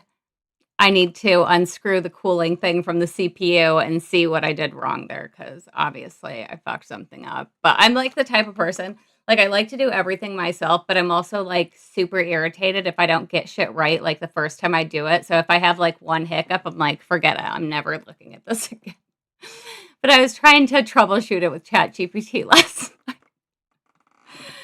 And honestly, if I'm going to take the CPU apart, the little cooling thing off. If you know why this is doing this, leave a note in the fucking chat because it turned on. I was so excited about that. And then I had my monitor plugged into it and nothing. And I'm like, okay. So I asked ChatGPT, I'm like, hey, yes, I think I might have used too much thermal paste and I don't think I spread it out. So could that be the problem, Murder by Maestro? Let me know. So I powered it up and they're like, actually, you need to plug that into the, what is this called? The graphics card instead of like the actual computer. I'm like, why is there so many instructions on this? So I plug it into the other thing thinking, yay, I fixed it with doing nothing. And no, still nothing. And then they're like, well, are lights on the motherboard? And I'm like, yeah, actually the CPU light is on. And the ChatGPT said I need to do something. I need to take the coolant off and I need to look at the CPU. I think I need to smooth it out, the thermal paste, because I just kind of like gooped it. I don't know what the fuck I'm doing. I watched like 2 videos on how to put together a computer and decided that I should build one myself. Welcome to who I am. Yes, so it has sorry. I can't even run a virus scan because it won't even get to step 1. It has 3 cooling fans on the top, and then it has a water cooler on the CPU itself, and then it's got 3 more cooling fans in the front. So I think it's probably, I used the thermal paste that came with the cooler. And the fan, like, it's turning on. Now it turns on, Murder by Maestro. It powers up. I was so excited. It actually powers up. It just, the monitor will not turn on. I have proof. I took a picture of it. I was so excited. Here's my video. There, look. It's on. Pretty. The fans are going. Everything. I just have to figure it out now. It's just the monitor isn't turning on. So there's something wrong with the CPU. I'm going to look at it tonight. Hopefully by tomorrow I'll have a working computer because I'll just have to like have somebody that knows what they're doing fix it if not. Okay. So yeah, they're all, what's in your mouth? Well, chew it up, okay? What is it? You look like you have lots of stuff in your mouth. What is it? Okay. Donuts? All right, well, chew it up, please. Yeah, they were all pissed that they couldn't put the entirety of the freaking planners in. And see, I don't know anything. GPU, CPU. It was literally like, I told my husband, I said, I'm watching this video, and it's like, you put the flurbin nurbin in the flim flam, and make sure that you don't screw it down too much, or you'll screw up the jibber jabber flibber flobber. I'm like, I don't know any of this. I didn't. I asked ChatGPT because Gemini's mad at me. No, I don't know anything. I'll get Geek Squad out here. And then they'll spend 2 hours trying to figure out if they should replace it or just repair it. Okay. GPU, CPU, MEI, RAM. I didn't even know the difference between storage and memory before I decided that I would build my own computer. This is who I am. All right. So yeah, it's like you can't put the entirety of the freaking planner in. And he even told him, he said, listen, pick the parts that you want to put in and you can do that. And of course they weren't prepared, so they didn't know which parts they wanted to put in there. They just wanted to put everything in there and hope that there was something in there of use. What is in your mouth? You can't even chew it so much. Is it donut? It looks like donut. She don't know what it is. Okay. So yeah, they said they told them they could use the whole set of calendar series, whatever. All right, so here we go. This is after the defendant had closed her case, but prior to the commencement of closing arguments, the parties were asked to approach at sidebar. See attached C. Where's attached C? Come on. All right, what page are we on? I'm assuming the attachments. Oh my God, here's the transcripts. Here's all the sidebar transcripts. Guys. Do you want to go spit that out and come back? Mm-hmm. Okay. Go spit it out in the garbage. Careful. Careful. Whoa. Okay. Let's scroll down. Okay, so this is not. So it's only a few pages long. This is where this transcripts start. Guys, these are all the sidebar transcripts. Okay. They're talking about, here's a transcript for what they told the jurors. All right, good. All right. Here is. Oh. Okay, hold on. Here's. All right, shh. Here's just some more of what they've told the jurors. I'm going to try to scrub through this so we can get to the parts that we don't know about. Yeah, and when they were told no social media, they just didn't want them looking up the case on social media. Rashbaum is a little bit taller than Juicy Baby. So, like 3 feet tall. Rashbaum was afraid of Luis, and it was so funny. No, the sighting of Wendy was the day he saw her the day before the murder, and what Grish gets from the profer is the day of the murder too. And let me tell you, he says straight up, all right, we got to go to this clip real quick. I'm glad you guys are like, you're so nice for my my ADD coming back and forth. Okay, so Luis genuinely says in his proffer, I saw her the day of the murder. All right, hold on. Here we go.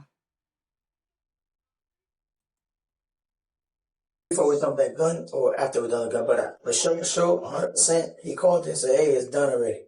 Do you hear her on the other end? Yeah, I can hear her. She goes, "Okay, I know, all right." Okay, I know, all yeah, right. like I'm like, yo, how the fuck does she know? Like, how would she know if this shit done? But it's Katie's voice. Yeah, it's Katie's voice. 100%. It's Katie's voice. He can't call Wendy. I don't know her voice. I know Katie's voice. Yes. Okay, oh my that's not the God. part. My head is like, all right, that was not the part. Psych. Oh, here, this must be it. Little guy and know that's me. Nope, this is still. You ask him, he says that's Wendy. She's making sure that we're going to do this or whatever. That she wanted to make sure that we was up there. She thought that we were lying, that he was lying. Because they don't even know I'm in the car until she seen me that day. Yeah, but your car's got tinted windows. Does she even know what kind of car you guys are in? That car. He made it seem like, I posted the owl on the Thursday. Threw a picture of the owl, like I told you. Posted on Instagram. He saw an owl, a bird. I don't know what kind. It sounded like a barred owl, maybe, that landed in the parking lot at the hotel and took a picture. Scared him. And what happened after you took a picture? What you did? I took a picture and put it on Instagram. And then what happened? Katie calls Doodle. Tell him to take that shit down. If he's stupid or what? Doing up here. So I'm driving. Before I get to the bump, I'm looking to my rearview mirror and I ask Garcia, man, what's up with this lady? Why is she looking so much? She's like, oh, that's that lady. That's Wendy. I'm like, oh, that's her name. I said, I'm like, okay. I seen the 2 kids. I said, what's she doing up here? What is she doing up here? Oh no, she can't. Make sure that everything's all right because he's leaving out of town tomorrow. Mm-hmm. Knows that they ain't even know I was going in the ride unless the only one that knows was Katie. She knows I was in that car. How does she know that? Because he told her. He told her, I'm going with Tato. They call me Tato. So I think I'm going with Tato. So I said, I asked him who knows. He goes, no, it's just Katie. I said, of what she's about. Okay, she should listen. know to not be where you guys are. So that's strike one.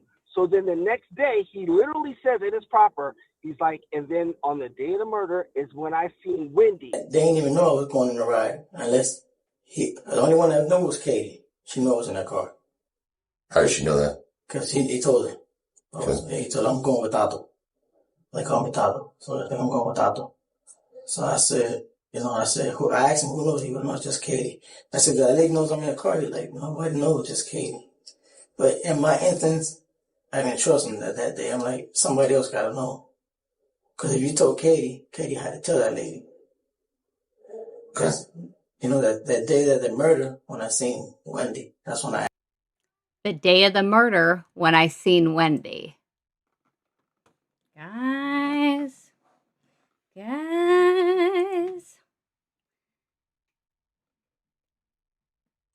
Yeah, Karen, honestly, that's what I thought too.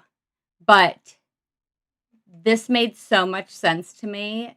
And literally, like going back and because obviously I listened to everything he said when he was calling in. And then when when I put the clip in, I like receipts. You know how I am, guys.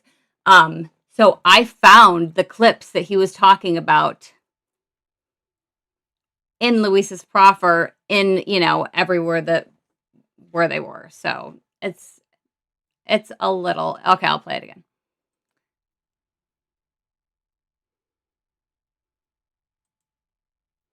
Katie had to tell that. Listen. Because, that day of the murder, when I seen Wendy, that's when I asked him, who's that lady? And he said, that's Wendy. That day of the murder, when I seen Wendy, that's when I asked him, that day of the murder, when I seen Wendy, that's when I asked him, who's that lady? And he said, that's Wendy.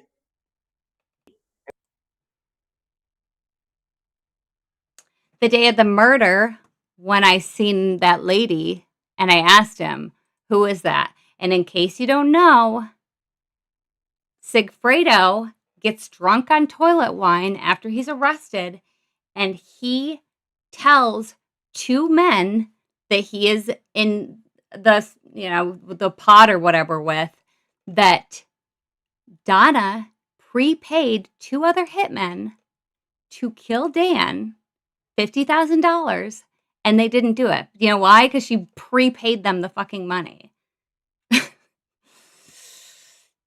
But yeah, so before Sigfredo and Luis, there were two other hitmen that were paid to do this job and didn't, because who the fuck would? You just got 50 grand, and what is this lady going to do? Call the cops on you? No.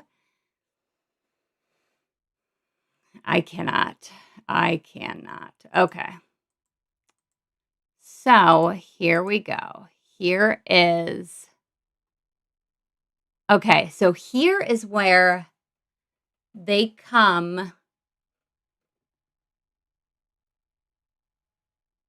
Okay, so remember at the end when they're trying to decide if Donna should testify or not, and they're like, can she come up to sidebar with us? Like, Donna just needs to do a field trip. Just a little field trip up to the sidebar to go, act like the lawyers. And did you hear also with the freaking jurors that they said they didn't know who was the fucking defendant at first, whether it was Jackie Fulford or Donna?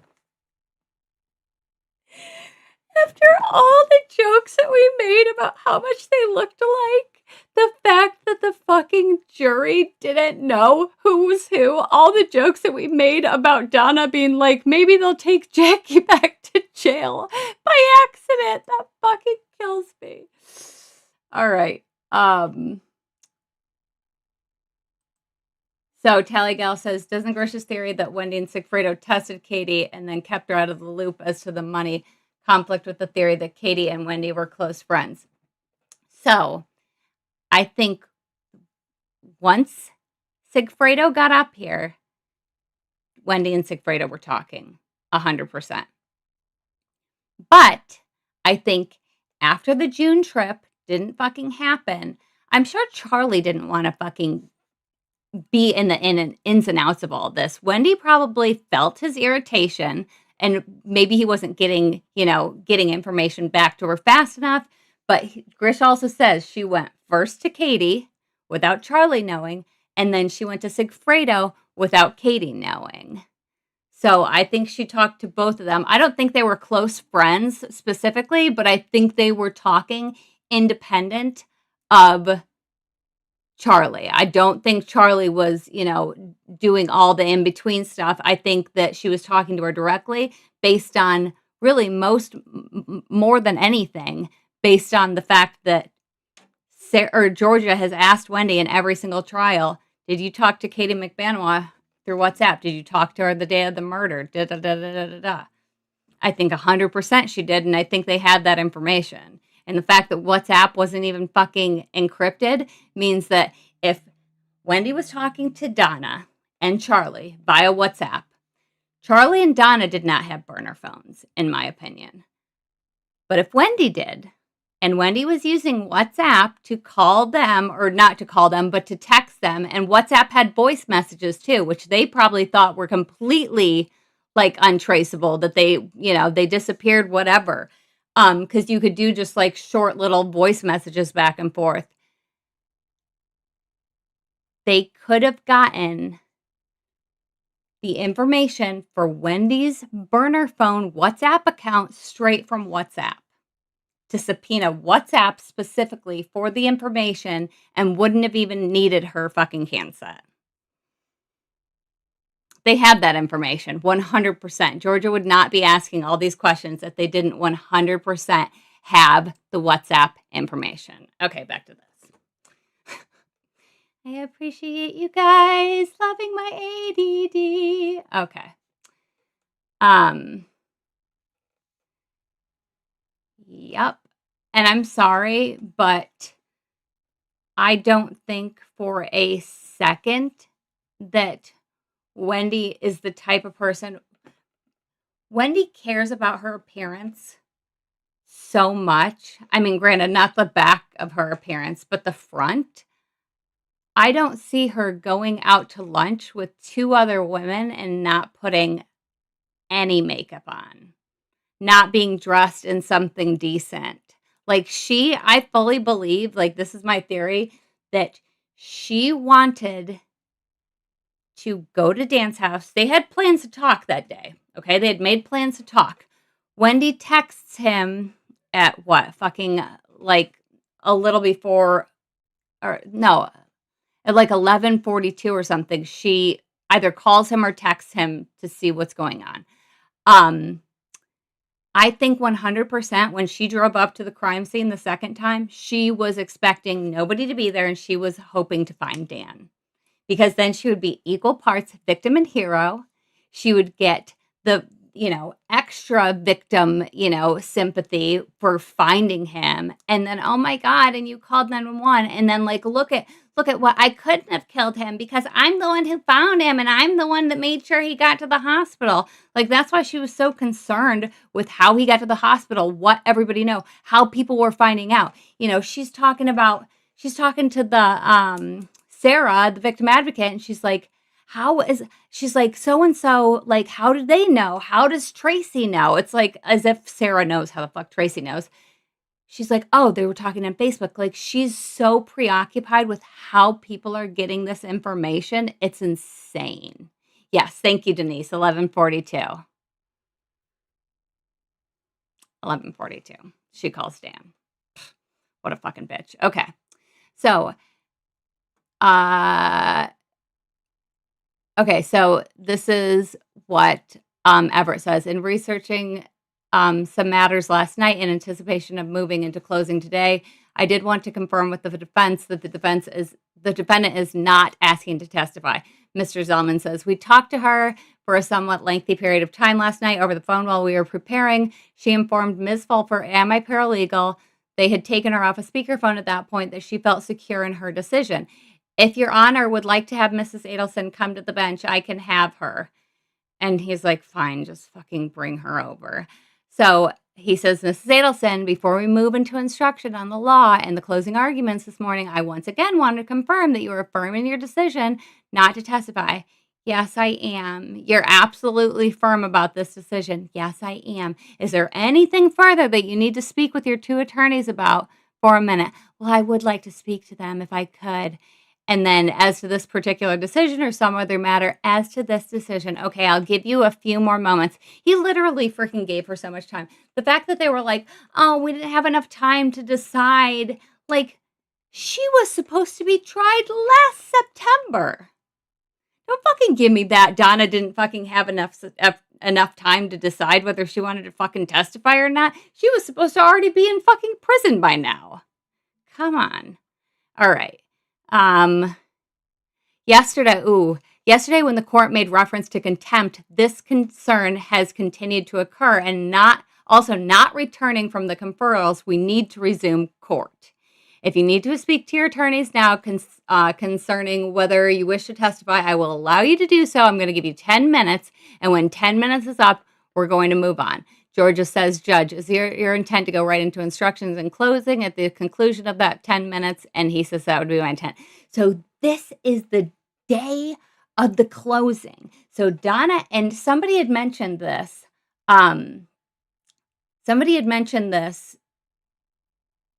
I think it was Patty from Patty's Playhouse. She said that she had found out that, and I think Tim Jansen also corroborated this, that basically when Donna said that she didn't want to testify anymore, they said that she could still change her mind like the following day, which I thought was freaking crazy. But I mean, I guess you have to let them do that. But this is the day of closing, and they're trying to decide. Maybe Donna will testify, maybe she won't. All right, so Georgia wants 30 minutes to get her closing together. Maybe that'll give the defense a little more time also. We'll make it 30 minutes then. Oh, and then he says, the reason why I'm bringing this issue to the party's attention is only because I believe the appellate cases of the state make clear prior to the instruction and closing a request to reopen the case or for the defendant to testify. The exercise of the fundamental right leans towards allowing this to occur. I'm giving her the last opportunity to confer with counsel and make this decision. And Miss Fulford, may I say something, Your Honor? After the state is done with their closing, we're going to need a break for time to set up our stuff. What stuff? Your poster that you're going to make like during the 30 minutes that you have right now to talk to frickin' what's her fuck? All right. All right, then the stipulation before we bring the juries in. Okay, so... Oh, and then he goes ahead and he talks to the gallery and he's like, no murmuring, turn your phones off, whatever, we'll resume it whenever. Okay, and then they're talking about the charges. All right. This is all boring. All right, what's the decision? She's not going to testify. Are you firm? Yes, I am. Blah, blah, blah. Congratulations. Okay. So, and then the court reporter who, was going to shoot Jackie Fulford if she talked over anybody is testifying that this is inaccurate. Transcript of this. Okay. So when is this from? Does it say? Okay, so this is September 2nd. All right. Okay, so our family law expert, is the family law expert fucking Linda Bailey? Okay, so they're talking about Linda Bailey right now. As so our family law expert, we've always intended to have her testify. Subsequent to that, we're still trying to make arrangements. Now that we've gotten clarification on the court's position concerning Ms. Descalzo, we're trying to make arrangements to get her here. Why in the hell were they doing this literally like the day of? They had freaking no idea. Okay. So we have 6 witnesses, 6 or 7 set for today, blah, blah, blah, blah, blah. And Everett says, so between today and tomorrow, you expect the defense's case to be presented. All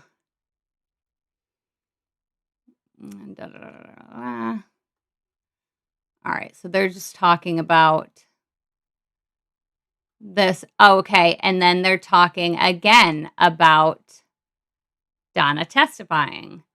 I will certainly give you a reasonable amount of time, but if, say, we get to lunchtime or a little bit after lunch on Wednesday, if you need a half hour to speak to her, I'll give that to you. but to recess for this evening. Oh my God.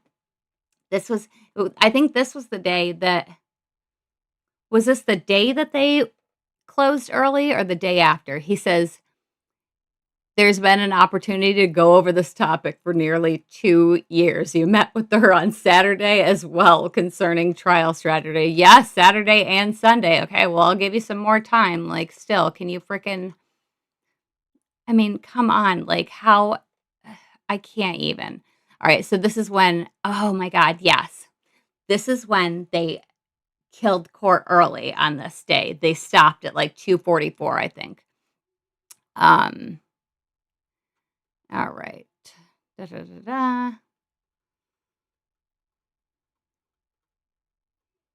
All right, let's see. So I think this is all of the times that they had written down that they are again saying, are you going to testify, Donna? Are you going to testify? As to the matter concerning whether Ms. ADelson will testify as a part of this defense case in chief, Mr. Zellman, were you able to speak with her as to a final decision? I will allow, the short answer is we were allowed 20 minutes during the lunch break to talk to Mrs. ADelson. And this is what, we heard this in court. He says, in addition to the other times and yesterday and freaking the past year that you've been deciding. The fact that they were like, well, we don't know because we haven't been able to go over all of the evidence with her. It's like, was she not here? Were you guys not paying attention like at all during this entire case? Because it seems like you were maybe just not paying attention at all. All right. So I think this, I'm pretty sure all of this is just, showing how many times, yes, how many times, if you can estimate, have you discussed whether she will testify or not? I'm going to have to refer to Ms. Fulford about that. I mean, whether she would testify, just that simple subject has come up lots of times. But actually preparing her and going through the evidence that's been admitted, we're trying to. This is not about do that now, Miss Fulford says. He's like, this is not about going through each piece of evidence. This is about whether she's prepared to testify. Well, she's indicated that she's not because she hasn't had an opportunity to discuss the evidence with us. Were you not here? Were you not fucking here? So I think this is all just about this nonsense. Yeah, it's just every single time that they were like, do you want to testify, Donna? Do you want to testify? Just wondering if you wanted to testify. Do you want to testify? Do you want to testify? Yeah, horsey. They, if you guys would have told me during Charlie's trial, looking at Rashbaum, guess what? Soon, you will see two lawyers who will make Rashbaum look like the most prepared lawyer you've ever seen. I wouldn't have believed you. Not for a moment. Not for a moment. This is Jackieception. Jackie O says, Jackie doing Jackie is literally how I hear Jackie in my head, said by Jackie. I like your little dog. Is that a Yorkie or a Schnauzer? It looks like a little Schnauzer. She did not want to get on the stand. Do you know what Georgia did to Linda Bailey? That was a warm-up for Donna. Okay. Yeah, it looks like a little Schnauzer. It's so little. That was a warm-up for Donna. And Donna saw that, and Donna knew that, and she was like, can I just go up and testify just with my own lawyers asking me, and then not be asked any cross, because Georgia's really scary, and she seems like she's really mad at me. Like she didn't want any part of Georgia at all. And I mean, who the fuck could blame her? I wouldn't want to be on Georgia's bad side. I love Georgia. Okay. Let me talk a little bit. The sunset is so beautiful right now. So freaking beautiful. The whole sky is orange. Fucking gorgeous. Okay, let's talk real quick. I think Isom's interview was all a ruse to make Wendy nice and comfy. I haven't watched the whole thing. I've only seen bits and pieces here and there because obviously I've been working on these videos and stuff. But first of all, I don't think Isom is going to let anything out of the bag, okay? He's not going to stand up there and say, oh, yeah, no, we totally think she's guilty. Like, he's going to be exactly how he was in her freaking interview. Like, oh, no, you're not a suspect. Like, don't worry, don't worry, don't worry. Let's talk about something, okay? Let's talk about the day of the murder. I don't think he's dumb, Sub Rosa. I think he is strategic, and I think he is not going to say anything that is going to tip Wendy off any more than she already is. I mean, Wendy knows she's fucked. And I think they want to do shit that's going to keep her from running or doing something stupid, because I also think that there is, I'm in upstate New York too. Call me Kitty. What part of upstate are you? Are you Finger Lakes, west, east? I don't think for a second that Isom is going to say anything that is going to compromise the case. I also think that there is a probably real fear that Wendy is going to do something off the rails if she gets an actual indication of what's going to happen to her. I don't think the kids are safe if she thinks that something is going to happen to her. Personally. I don't know where that is. Esperance. And I don't think that they are going to do anything that is going to jeopardize that. I think out of all people, obviously, they're going to have, oh yeah, that's about 2 hours away from me. Out of all people, I think that, you know, having the mentor lawyer be the one to interview him is going to be the obvious choice. Like, he's works like freaking right there. So he's going to have explicit instructions on, you know, what is to be said, what is to be asked. And I don't think for a second he is going to do anything that jeopardizes Wendy being held accountable. And I think that is why he was, you know, whatever, vague with his answers. And he's kind of, you know, leaning more towards, oh, well, we never thought that Wendy was a suspect, blah, blah, blah. But let me tell you something. When they went to Dan's house the day that he was murdered, okay, first of all, it took fucking 911 like 14 minutes to get to Dan, which is fucking unexcusable. The fucking sunset is absolutely beautiful. It takes them 14 minutes to fucking get there. So I'm only assuming that the cops I think they said something that they reported at 11:02 there in the police reports, but I don't know. Maybe there was a cop that was close enough when the 911 call came in to get there, but EMT didn't get there for 14 minutes.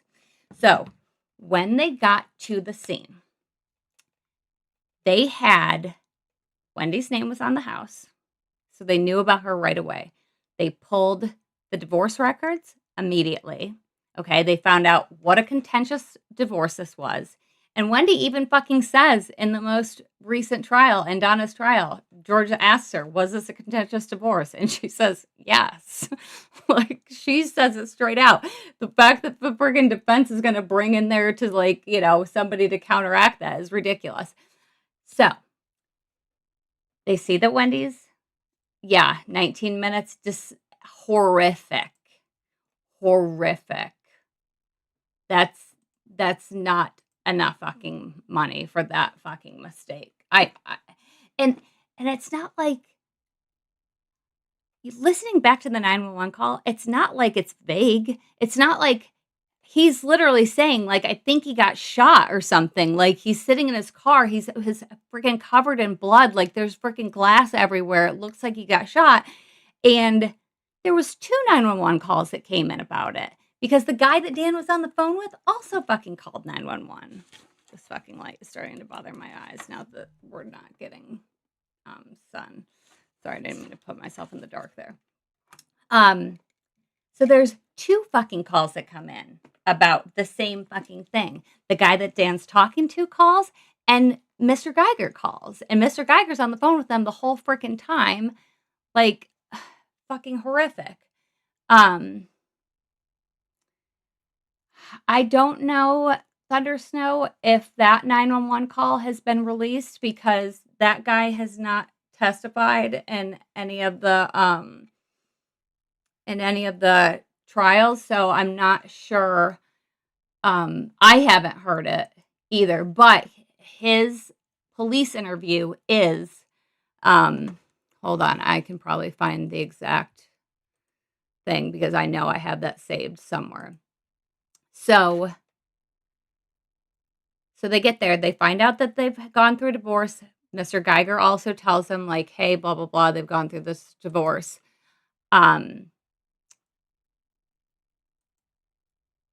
ISOM sends Officer Brannon to post up at the, right at the fucking crime scene tape. He's the one that sees Wendy. And then he sends another officer to Wendy's house to do surveillance. Not to tell her that her ex-husband has been shot. He sends him there to fucking scope out her house. Guys. They weren't sending an officer to Dan's parents' house to go sit in front of their house and watch what they were doing. They sent him there to scope out her fucking house. He was there for 2 hours, and guess what? Guess who he never sees? Wendy Jill. Okay. But after the 2-hour mark, he's called off of the house because they said, we found her. Well, when did they find her? Around 2 o'clock. So he either just missed Wendy or Wendy didn't really leave her house at 12:30. She left earlier. Guys.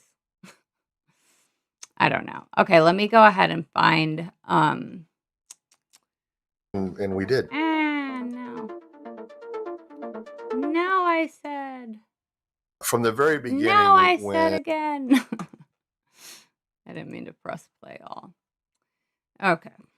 I just want to look at the playlist for the love. All right.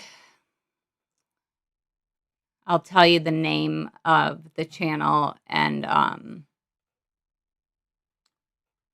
the interview from, and it's a very short interview, like, obviously, but it's still very compelling. All right. Sorry, I have like 200 videos. Like 200 videos in this. Let's sort by. Okay.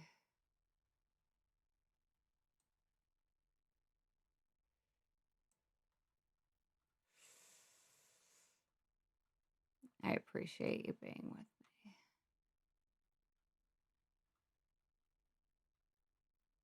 me. Okay.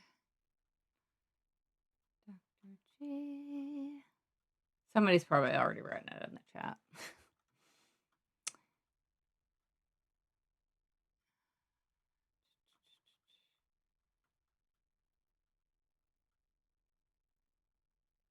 All right, here we go. This is getting close to it.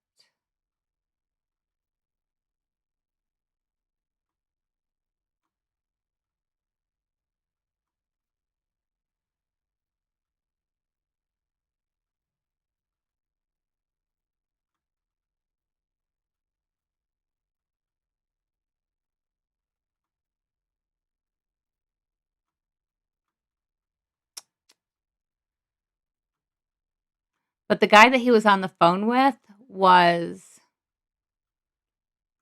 Okay, I either passed it. If somebody knows, if you look up something, you'll find it. The guy that he was on the phone with was from... Oh, here, I found it. Okay, here, I found it. Okay, Jay has it on his channel. I'll just go ahead and post the link to it. And I'll tell you the name of the... Okay, so there's the link. And the name of the video is called Dan Markel's Last Call, the police interview with the man on the phone with Dan when he was shot. So Dan is talking to somebody about the school that she was, they wanted to talk about what school she already signed him up for this school. So like, that's fucking total bullshit that she needed to, get his fucking opinion. But yeah, so there's 2 911 calls frickin' made. Stuart Slazer, thank you, True Crime Wifey. And so both frickin' 911 calls come in, and like, how was there not a fucking higher priority put on this when 2 people fucking call? And, obviously something fucking terrible happened. Something terrible happened. Okay. All right. Yes, Ocean Exploration, True Crime Wifey should be thanked for the videos of Trescott. Yes, Stuart was from the School of Arts and Sciences on Thomasville Road. Yes. It is crazy. It is crazy. Yeah, and the whole Beach Bum says it's a late lunch, her time is off. Well, she's supposed to be at lunch at 1 o'clock, and she calls Jeff Skopek back at like 12:56 and talks to him for another 15 minutes. And Janine is texting her, probably being like, "Where the fuck are you, bitch? Like, what is going fucking on?" Okay, so Olda Dendert. Why was Katie upset about the owl post? How did she know Wendy was wearing that shirt? So I don't think Katie knew that Wendy was wearing the shirt, but I think Katie was pissed that he was posting something from Tallahassee, is what I think. And what Grish's theory is on it is that he posted that to let Wendy know, like, bitch, I saw you. I saw you in that fucking owl shirt the day of the murder. The fuck? Yup. Yeah, she went to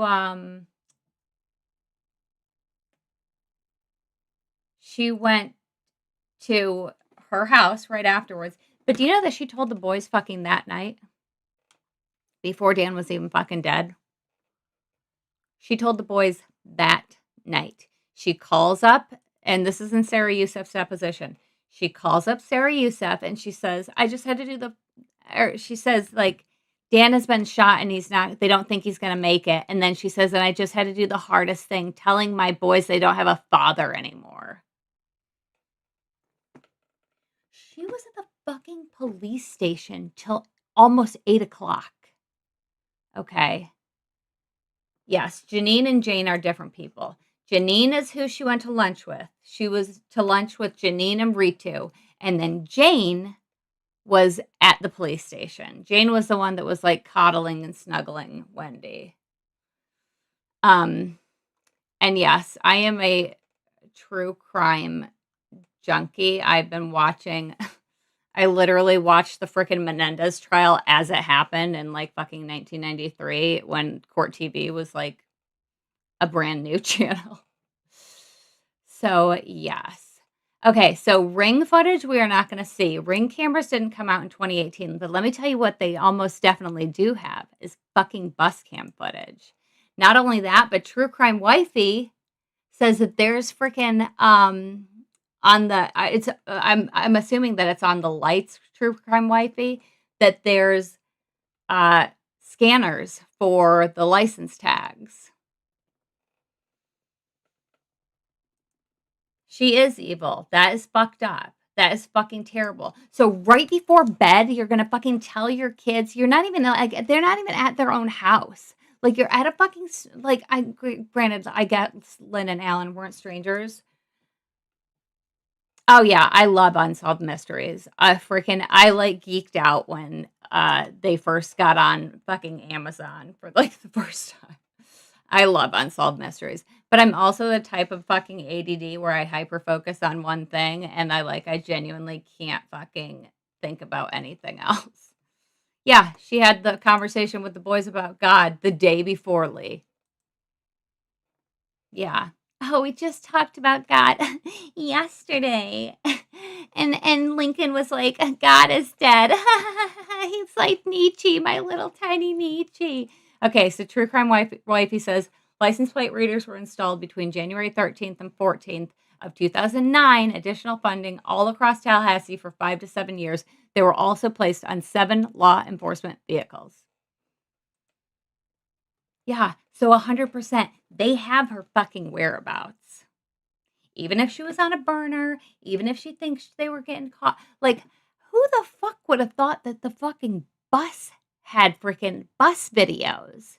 Like, when I heard that in this freaking case, I was like, holy shit. Sorry, not seven law enforcement vehicles, but 7 agencies of law enforcement vehicles. So many, many cameras. Yes, she told her kids they no longer had a dad before Dan even passed away. If that isn't the fucking most evil shit you have ever heard in your entire fucking life, and literally saying, you don't have a father anymore. That's what she told Sarah that she said to them, that they didn't have a father anymore. Are you fucking kidding me? These are little fucking babies. They're babies. Frickin' Lincoln was just a tiny bit older than Juicy is right now. Than my little Juicy baby. It's fucking disgusting. There is no better fucking voice in the history of television than fucking Robert Stack. The best. The best. Even now, like just thinking about the theme song to Unsolved Mysteries, like gives me goosebumps. I'll put a poll up.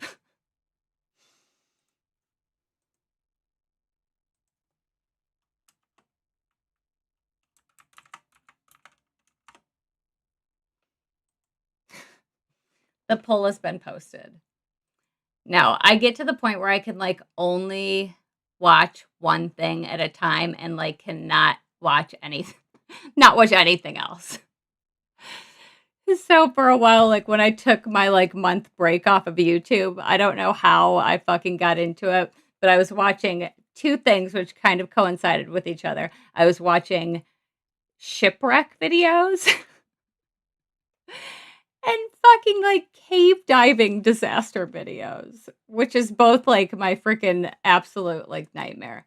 Okay, True Crime Wifey says the license plate readers were also on Thomasville Road, which she would have gone to Mosaic, and then they were on Capitol Circle in Centerville, which she would have been going back.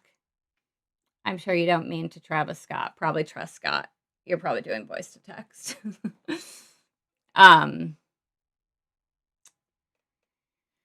Yes.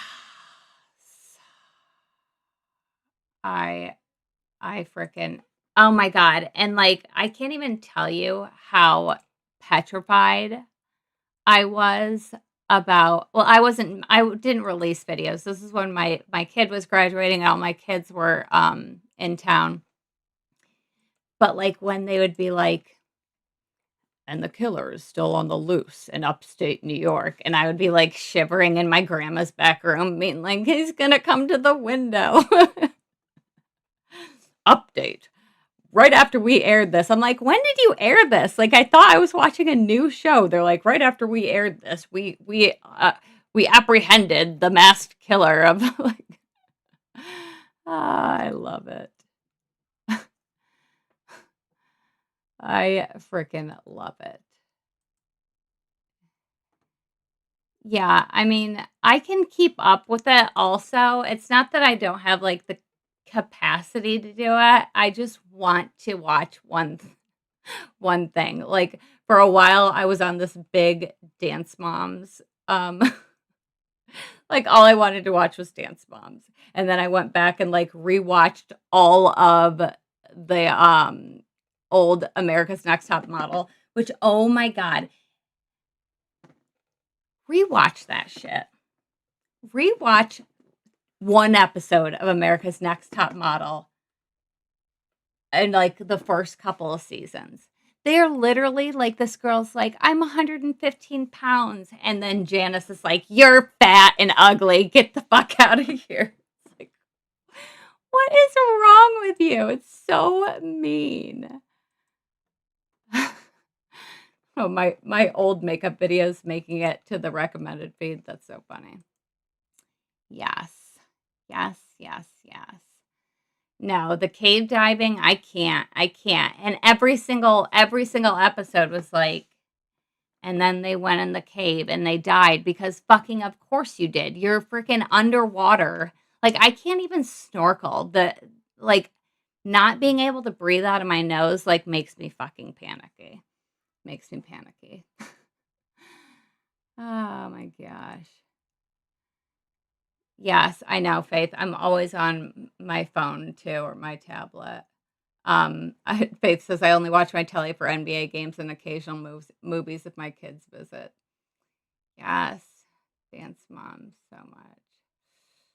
No, I followed very closely. I watched all the Sarah Boone case. I must have rewatched the frickin' Jodi Arias trial like 10 times just because frickin' what the fuck is his name? The prosecutor like gives me so much life. I love how aggressive he is with frickin' Jodi.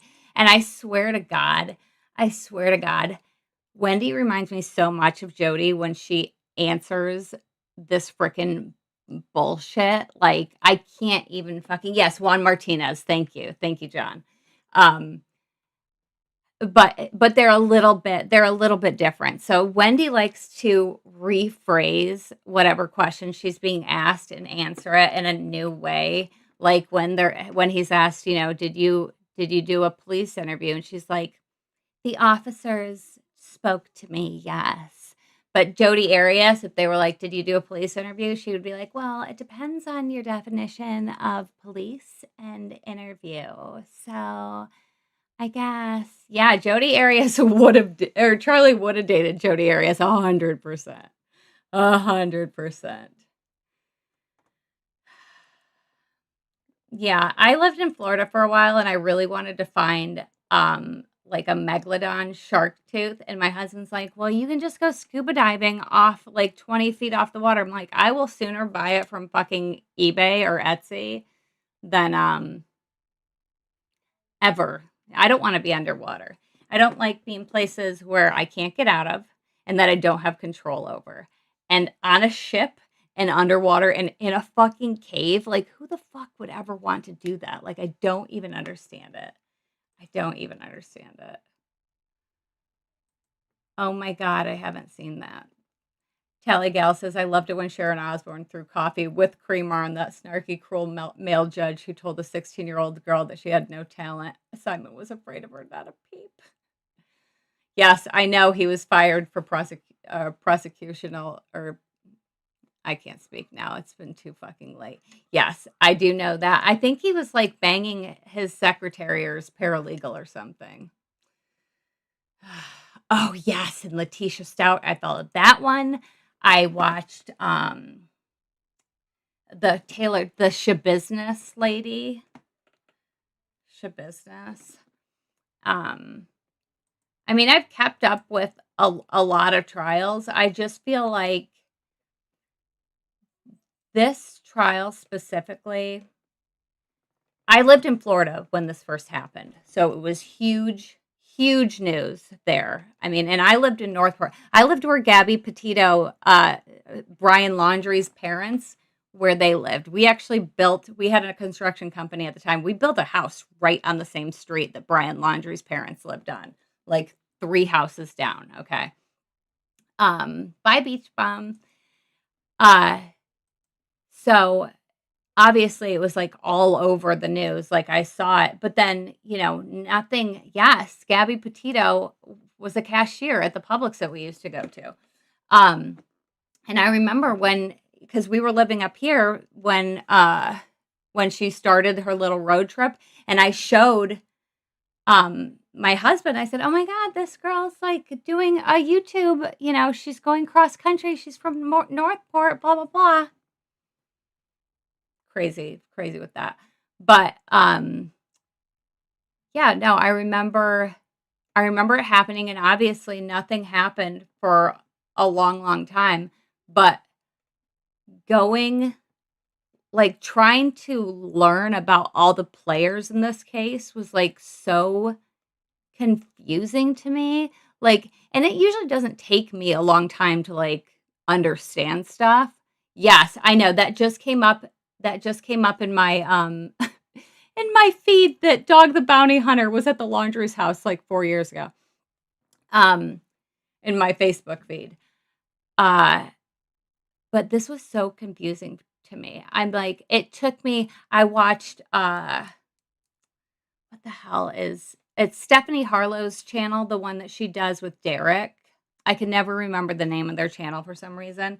But I watched her, and then I ended up watching the one who really, that I finally got it was from watching Kimberlea. She had just started her Dark Liberty channel and did like a 7 or 8 part series on this. And that was finally like, I got it. But that was one of the reasons why I started making my channel, because I started going through all of these, all these trials and everything. And I'm like, there's so much content. Like, this has to be compiled into like, something that's, easier to understand. Like, I just didn't see that many videos where things were back to back to back and showing it, in a way that was comprehensive, where you could hear, what they said the first trial compared to the second trial, compared to the third trial, and now the 4th trial. Yes, here, I actually made Dog the Bounty Hunter arrest Wendy. And there were some people that didn't get the joke, and they're like, YouTube is cracking down on fake news. It's like, it's satire, friend. It's a joke. It's a joke. All right, guys. Well, I am going to go ahead and get off. I've got to put my juicy little baby to sleep. But thank you, Thomas. Hi from Ireland. Thank you. Yeah, I 100% think that she knew and that she was there. You want to say hi? Yeah, I'll put 2-player on in a minute. They want to play Fortnite. All right, guys. Well, I love you all. I'm going to be updating my video with the new information. Thank you, True Crime Wifey, for sending it to me. All right, guys. Okay, I'll play the dog video real quick.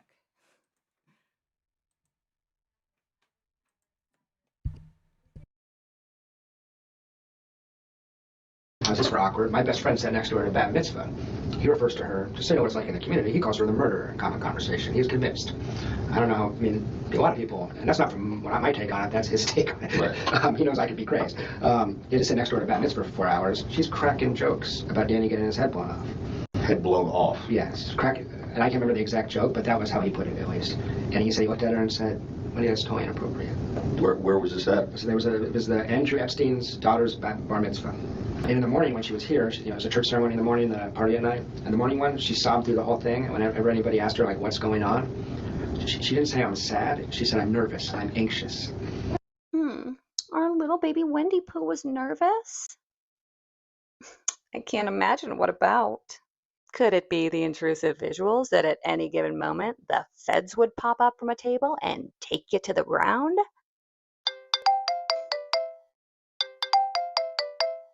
Thank you for calling the murderer. How may I help you? Hey there, Wendy, Detective Ice, I'm calling. Is this an okay time to talk? Not really. I won't take up too much of your time then. I hear you're in town. Yeah, I told you that. Just heard through the grapevine that you were at the Epstein's daughter's bat mitzvah. Yeah, I'm kind of busy. I know, you're just sitting there cracking some jokes, and then suddenly a familiar song. What you want, what you want, what you gonna do? Detective Ice, how do you know I was telling jokes? I have ways of finding stuff out. You know, we've been hoping you'd make a little visit up here, save us the trouble of going down to Miami. Bad boys, what you gonna do? What you gonna... I figured I'd make it easy on you and just meet you here. We've been working really hard on this case, and we thought you'd be pleased to hear that we tracked down our #1 suspect. Oh yeah? Yeah, we really wanted to tell you in person that we're ready to make an arrest. Get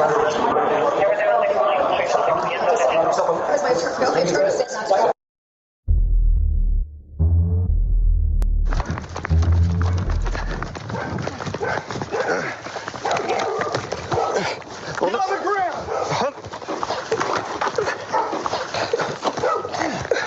Boys, the police, you're under arrest! Get on the ground! Okay, good? Good. Cuffs. Hand. Other arm.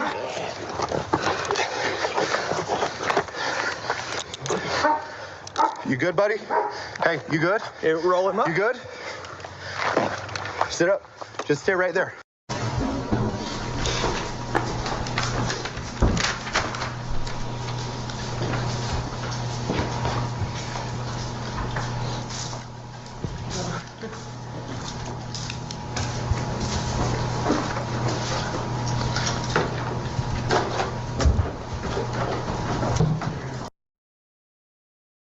How's this for awkward? My best friend sat next to her at a bat mitzvah. He refers to her, just so you know what it's like in the community, he calls her the murderer in common conversation. He is convinced. I don't know, I mean, a lot of people, and that's not from my take on it, that's his take on it. Right.